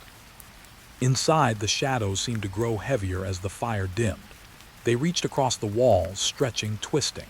I caught glimpses of shapes, figures crouched, watching, waiting, indistinct but undeniably present. I tried to convince myself it was the flickering light playing tricks, but the feeling, the certainty, refused to fade. Something was here, and it had always been here. We had only just arrived to notice. The air grew colder, unnaturally so, the kind that seeps into bones and refuses to leave. She shivered beside me, and I realized we were holding our breath without meaning to. The cabin seemed to inhale and exhale with us, synchronized in a rhythm that was not ours, a rhythm of patience and anticipation. I wanted to break it, to speak, to laugh, anything. But the air itself pressed against my throat. I stepped to the window, trying to glimpse the forest beyond, and that's when I saw it, a shadow slipping between the trees. Quick, deliberate, avoiding the spaces where the dying light touched the ground. Not a deer, not a human, something else. Something patient, waiting. I blinked and it vanished, leaving only the stillness behind. The forest held its breath again. So did I. She came to my side quietly. I tried to tell her what I saw, but the words failed. I could feel the weight of the forest pressing against her too. Her eyes searched the shadows outside, wide and dark.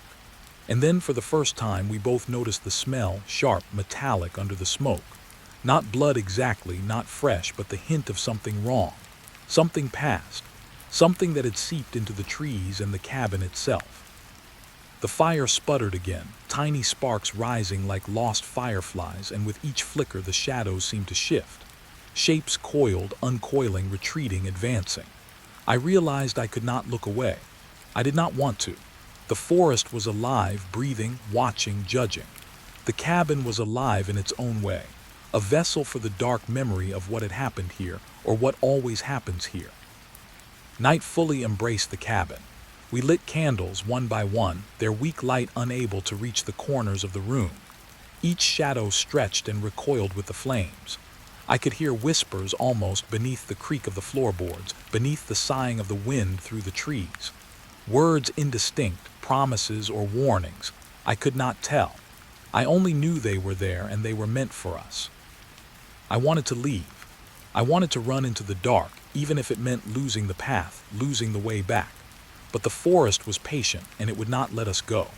I could feel it outside the cabin, pressing in through the cracks, reaching toward the weak light we clung to. And the cabin itself seemed to respond, settling its beams and walls with a deep, groaning sigh, as if acknowledging that we had arrived at the right moment, at the right fear. She held my hand, and I realized we were not speaking, not moving, not breathing fully. The forest and the cabin had claimed our attention, our senses, our reason. Outside, a branch snapped sharply, and we flinched. Not wind, not animal, something deliberate, close, circling. The darkness moved, a tide against the walls, pressing, waiting. I sank into a chair, the axe of tension still heavy in my chest. We would sleep, or pretend to, but sleep would not come easily. Not here, not tonight. The forest was patient. The cabin was patient. They waited for us to notice, for us to feel the unnatural, for us to understand that dusk was only the beginning. And somewhere deep in the pines, shadows whispered, promising more than the night could contain. It was hidden beneath a layer of dust, tucked into the far corner of the loft where the light never reached. I noticed it only because the floorboards groaned differently there, a hollow sound that didn't match the rest of the cabin. She was standing at the window, tracing the shadows outside with her eyes, but I was drawn to it, my hands itching to lift the lid even before I knew what was inside. The chest was old, its wood cracked and warped, the iron hinges black with age. A lock sealed it, rusted but intact, and something about that lock felt purposeful, deliberate. As if it wasn't just keeping things in, it was keeping something out. I circled it slowly, listening. The cabin itself seemed to hush, the wind outside holding its breath, waiting for me to act. I crouched beside it, fingertips brushing the metal. Cold. The lock's surface was pitted, scarred. I traced the lines with my thumb, wondering how long it had been here, who had touched it last. There was a faint smell, coppery and dry, like blood long forgotten. I swallowed, heart tightening, and glanced at her. She hadn't noticed yet, or maybe she was pretending not to. Her hands gripped the windowsill, knuckles white. I tested the lock. It wouldn't budge. Not a single click, not a whisper of movement. I tapped the wood, listened to the hollow echo beneath. Inside, I could feel something heavy, dangerous even, pressing against the boundary. The chest wasn't just a container. It was a promise, a warning, and somehow I knew it had chosen that moment for us to find it. We searched the loft together. Nothing else stirred. The shadows leaned, folding into corners and recesses that the firelight couldn't touch. I could hear my own breathing, ragged, uneven, and for the first time I noticed the faint whisper beneath it all, a soft rustling like paper against stone. But the chest didn't make a sound. It just waited. I found a small iron key on the floor, tucked beneath a loose board as if left deliberately. My fingers closed around it, cold and heavy, and I felt a flicker of relief. Maybe this was the answer. Maybe the chest was just an old trunk hiding nothing more than memories or dust. Yet the key fit poorly, resisting every turn. The metal groaned as I twisted it, and then, just a fraction of a second, a sharp scent filled the air. Smoke. Or something older, something darker, as if the chest exhaled itself at the hint of being opened. Inside, the air was thicker than it should have been, clinging to my throat. The first object was a small, carved figurine. Its eyes were hollow, empty, yet they seemed to stare through me. I recoiled, almost dropping it. The wood felt warm, though it hadn't been touched in decades. I passed it to her, but she didn't take it immediately. Her fingers hovered, trembling slightly, and I realized she was as aware as I was, that something had begun to watch us the moment we opened the lid. Beneath the figurine, papers were stacked carefully, brittle and yellowed. Symbols, words, warnings that I couldn't immediately read. The ink was faded, but the urgency was undeniable. "Do not disturb what sleeps," one line said. Another, more cryptic. "The walls remember. The forest keeps its own." I shivered, tracing the letters with my finger, knowing that the act itself was part of the ritual, part of whatever had drawn us here. The chest contained more than warnings. Small jars of powders, feathers black as night, shards of glass that reflected more than light, tiny bones polished smooth. I picked one up. It fit in the palm of my hand, but it felt wrong, heavy with a weight I could not place. I wanted to throw it away, back into the chest, but the moment it left my hand, the room seemed to inhale, a sound that pressed against my eardrums and made my knees weak. She finally touched the papers, her hand brushing the surface of one. She flinched, whispering my name, eyes wide. It's like it's moving," she said, voice low. I looked closer and realized the letters seemed to shift under the flickering candlelight, curling, twisting, forming new words as I blinked. The warnings were alive, not in ink, but in intent, in the very energy that pulsed through the cabin. The figurine's hollow gaze followed me. Every time I moved, it adjusted, or so it felt. I set it on the windowsill, thinking the light might neutralize whatever it carried. But shadows pooled around it even there, bending toward the corners, pooling like liquid. The chest had released something, or maybe it had always been here, waiting for us to see. I tried to close the lid. It resisted, pushing against my hands as if it had weight beyond its own. I pushed harder and the cabin groaned, a sound like a living thing stretching its joints. The air grew colder. Candle flames flickered violently, and in that moment I felt eyes behind me, far more than hours, watching from every corner, from the loft, from the shadows outside. We left the chest partially open. I couldn't fully close it, couldn't fully contain what we had discovered. The artifacts, the warnings, the weight, they demanded attention, demanded acknowledgement. And the cabin responded, settling its beams with a low, deliberate sigh, as if approving our choice, or perhaps warning us of consequences we hadn't yet imagined. I noticed something odd. The floor beneath the chest had scratches, thin, deliberate lines that formed a pattern I didn't recognize at first. Not natural, not accidental. Something had been dragged here or moved by unseen hands, leaving the marks. I traced them slowly, trying to understand, feeling my pulse quicken. Whoever or whatever had placed the chest had done so with intention, with knowledge. Outside, the forest pressed closer, shadows crawling along the windows like smoke. I could hear the wind picking up, or maybe it was the cabin itself breathing, responding to our discovery. The sound of movement, subtle and deliberate, came from the loft above. I froze, hand hovering over the chest. She froze too, and we listened.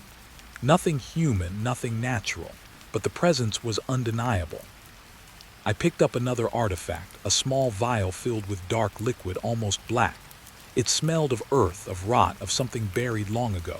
My stomach churned. The moment it touched my skin, a shiver ran through me, a memory that wasn't mine. Or maybe it was, I couldn't tell. The air thickened, pressing against my lungs, and I realized the chest was more than a collection of old objects. It was a key, a conduit, a reminder of events that refused to die. We examined each item carefully. The shards of glass reflected not our faces, but flickers of movement behind us, shapes we hadn't noticed before. I caught a glimpse of a shadow in the window, a figure standing just beyond the trees. When I looked again, it was gone. The cabin seemed to react, the walls creaking in acknowledgement, or maybe in warning. Her voice broke the tension. "Do you think they were a family?" she asked softly, eyes wide. I didn't answer. The thought had crossed my mind that these artifacts belonged to people who had lived and died here, who had left warnings in case someone like us arrived. But the forest, the cabin, the chest, they didn't speak of death. They spoke of attention, memory, retribution, something patient, deliberate. I tried to put each piece back in the chest, to contain it again, but it resisted, almost as if it remembered how it had been disturbed. The figurine shifted slightly when I placed it down.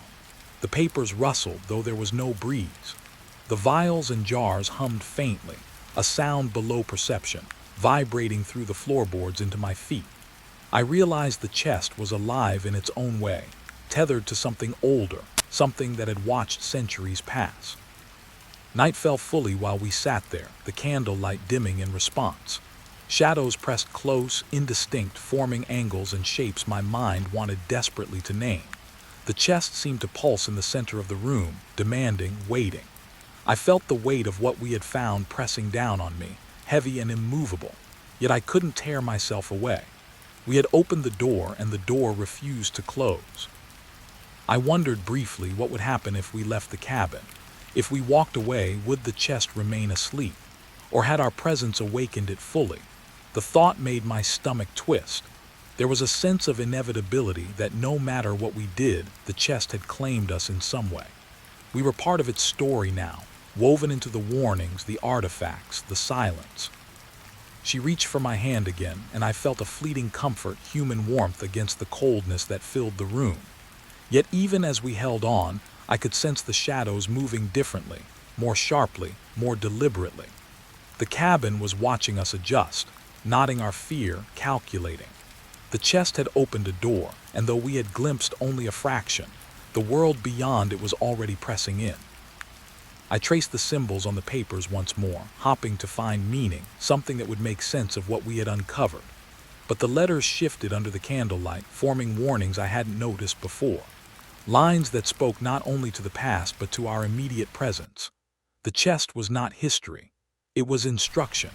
And somewhere deep in the loft, in the very walls of the cabin, I felt a pulse, like the heartbeat of something older, something patient, something waiting. We finally stepped back, leaving the chest open, the artifacts exposed. It sat there, humming faintly, a collection of memories, warnings, and intentions. The room felt lighter yet heavier, the paradox pressing against my chest. Outside, the forest seemed darker now, deeper, as if it had noticed the disturbance. I knew we had crossed a threshold, one that couldn't easily be undone. And I knew, deep down, that this was only the beginning. The chest had revealed what it wanted, and in return it demanded vigilance, fear, attention. A story had been started here, one we were now in the center of. And the forest outside, the shadows inside, the pulse beneath the floorboards, they all waited for the next move. Night came quickly, though the sky had promised slow dusk. The forest around the cabin seemed to inhale, shadows stretching and twisting between the trunks as if the trees themselves were aware. She had drawn the curtains, but I kept glancing toward the window, drawn by something I couldn't name. There was movement, no lights, small flickers weaving between the trees, far enough to be uncertain if they were real or imagined. The first one appeared near the edge of the clearing, a faint orange glow hovering among the underbrush. I thought it was a campfire at first, but there was no smoke, no smell. It pulsed gently like a heartbeat, then vanished entirely when I blinked. My stomach knotted. I leaned closer to the window, but the forest seemed to shift, keeping the light just out of reach, teasing me. She noticed my tension and whispered, "Did you see that?" Her voice was tight, almost fragile. I nodded without speaking, unsure if words would anchor or betray what we were seeing. Another light appeared, closer now, circling slowly, then retreating. It danced between the trees, never lingering long enough to be identified. It wasn't the wind. It wasn't fireflies. It was something deliberate, something aware of us. I tried to convince myself it was a trick of the darkness, the flicker of dying embers in my mind, but the pattern was too deliberate. Each light appeared, paused, and disappeared. Sometimes two at once, sometimes three, like a silent conversation between them, or a warning we were trespassing where we shouldn't be. We moved to the door, considering leaving, but something rooted me in place. Curiosity, fear, I couldn't tell. The lights multiplied suddenly, closer now, darting between the trunks, vanishing just as quickly. I could hear the faint rustle of leaves, soft footsteps, or the illusion of them skimming the forest floor. My pulse thrummed in my ears, drowning out everything else. She grabbed my arm. "We should go," she said, urgency sharpening her words. But when I turned toward her, I noticed her eyes were fixed on the window, wide and unblinking. Another light had appeared inside the clearing, closer than before, and for a split second I thought I saw a shape, crouched and shifting with the glow. My throat went dry. We stepped outside, boots crunching on the frost-hardened ground. The air smelled of pine, damp soil, and something metallic, almost burnt. The lights pulsed again, now circling the cabin, weaving through the trees with impossible speed and precision. My heart slammed against my ribs. They weren't random. They were aware. They were watching. I tried to follow one, moving toward the clearing, but it vanished the moment my gaze landed on it. Another appeared behind us, then beside us, darting through the branches. We stumbled backward, confused, disoriented, as if the forest itself were alive, reshaping itself around us. "What are they?" she whispered. Her voice trembled. I had no answer. I had no name for what was happening. The chest, the artifacts, the warnings, they all pressed against my memory now, a dark puzzle assembling itself into something bigger, something I hadn't understood. And the lights were part of it, part of whatever the cabin and the forest were keeping hidden. We moved quickly toward the car parked near the edge of the clearing. Every step was measured against the lights' unpredictable appearances. They pulsed, vanished, reappeared. Sometimes they hovered near the ground, sometimes among the trees, and always they watched. I felt eyes on me from every direction, yet I could see nothing solid, nothing human. The forest seemed to expand and contract around us, swallowing the familiar path to the car. Branches snagged at our clothing, leaves whispered against our ears like voices. One light flared brightly, and I saw the flash of what might have been a face, distorted. Blurred, impossibly human and wrong at once. I turned and the figure was gone. My knees shook and my grip on her hand tightened. When we finally reached the car, the lights didn't stop. They circled, hovered, then darted away into the deeper woods, only to reappear moments later as if keeping score. I fumbled with the keys, hands slick with sweat. She was behind me, tense, eyes darting to every shadow. The cabin loomed behind us, dark and silent, yet alive with energy, the lights still weaving, probing. The engine roared to life, and I didn't even consider starting slowly. Tires crunched against the frozen soil, and we were moving, yet the lights followed, flitting from tree to tree, keeping pace without effort. My chest tightened. The woods had become a living maze, shifting with intention, guiding, trapping, observing.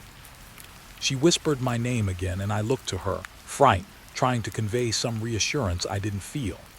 The lights blinked suddenly, closer now, and I glimpsed what looked like movement, limbs crouching low in the shadows. They disappeared when I tried to focus, leaving only the glow, faint and teasing, like embers fading into blackness. We didn't speak after that, only moved, tires gripping uneven earth, wind whipping against the windows. The lights disappeared momentarily, replaced by darkness so thick it seemed to absorb sound. Then, just as suddenly, they reappeared in the distance, hovering above the treetops as if mocking our flight. I realized the forest wasn't empty, not truly. It was a keeper, a watcher. The lights were messengers, sentinels, or warnings, things I couldn't yet understand. And the cabin, it was the heart of it, the pulse. Whatever had been hidden inside had reached outward, and we had disturbed something patient, deliberate, and dangerous. We left the clearing behind, tires grinding over roots, leaves, frost. The lights didn't follow us all the way. Only the nearest ones lingered, vanishing once the road ahead widened. Yet I could feel their gaze pressing against us, the forest itself retaining memory, knowledge of our passage. By the time we reached the main road, civilization's glow distant but tangible, I dared to breathe fully. The lights were gone, or at least they were gone from sight, but their presence lingered like a weight in my chest, a pulse at the edge of perception. I couldn't shake it, couldn't tell if it was fear or memory or some strange tether still connected to the cabin. She looked at me then, voice soft, shaking. Did you see it too?" I nodded, unable to meet her gaze, unsure how to explain. It wasn't just lights. It was awareness, attention, judgment, something old, patient, and beyond our comprehension, something that had waited centuries and now it had marked us. We drove in silence, leaving the road as straight as it would allow, but my mind kept replaying the lights, their impossible movement, their intentional pattern. Were they following us still, hidden in the trees, above the clouds, just beyond perception? I didn't know. I didn't want to know. But I could feel the forest's pull, the cabin's heartbeat, as if they were breathing in tandem with me. Hours passed before we reached a small town, lights human, predictable, banal. The ordinary street lamps felt almost like a relief, but they didn't erase the pulse. The memory of those lights lingered, vivid against the ordinary, a reminder that the night still held what we had disturbed. Later, I tried to rationalize. Bioluminescent insects, distant campfires, optical illusions. But none of it fit. The pattern, the precision, the timing, it defied explanation.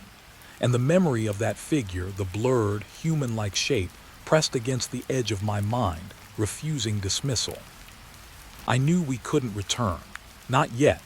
Not until we understood what had awakened, what had followed us beyond the cabin. The chest, the artifacts, and now the vanishing lights, they were connected. A thread stretched between them, invisible yet undeniable, and somewhere along it we were caught. I keep thinking about the pulse beneath the cabin floorboards, the way the forest shifted with our movement, the way the lights appeared and vanished at will. That pulse hasn't left me. That forest hasn't forgotten. And the lights will come again. We drove away, but I could feel the memory of them pressing against the edges of perception, like an itch that couldn't be scratched. And I realized the first step toward the cabin had been the easiest. The harder part was leaving, without understanding what had begun, without knowing what was already moving toward us, guided by that impossible, deliberate light. Even now I see them in the corner of my vision. Faint, impossible, just beyond focus. I know we will not be free of them, not truly. And somewhere beyond memory and reason, the cabin waits, pulsing, patient, its secrets unbroken, its guardians vigilant.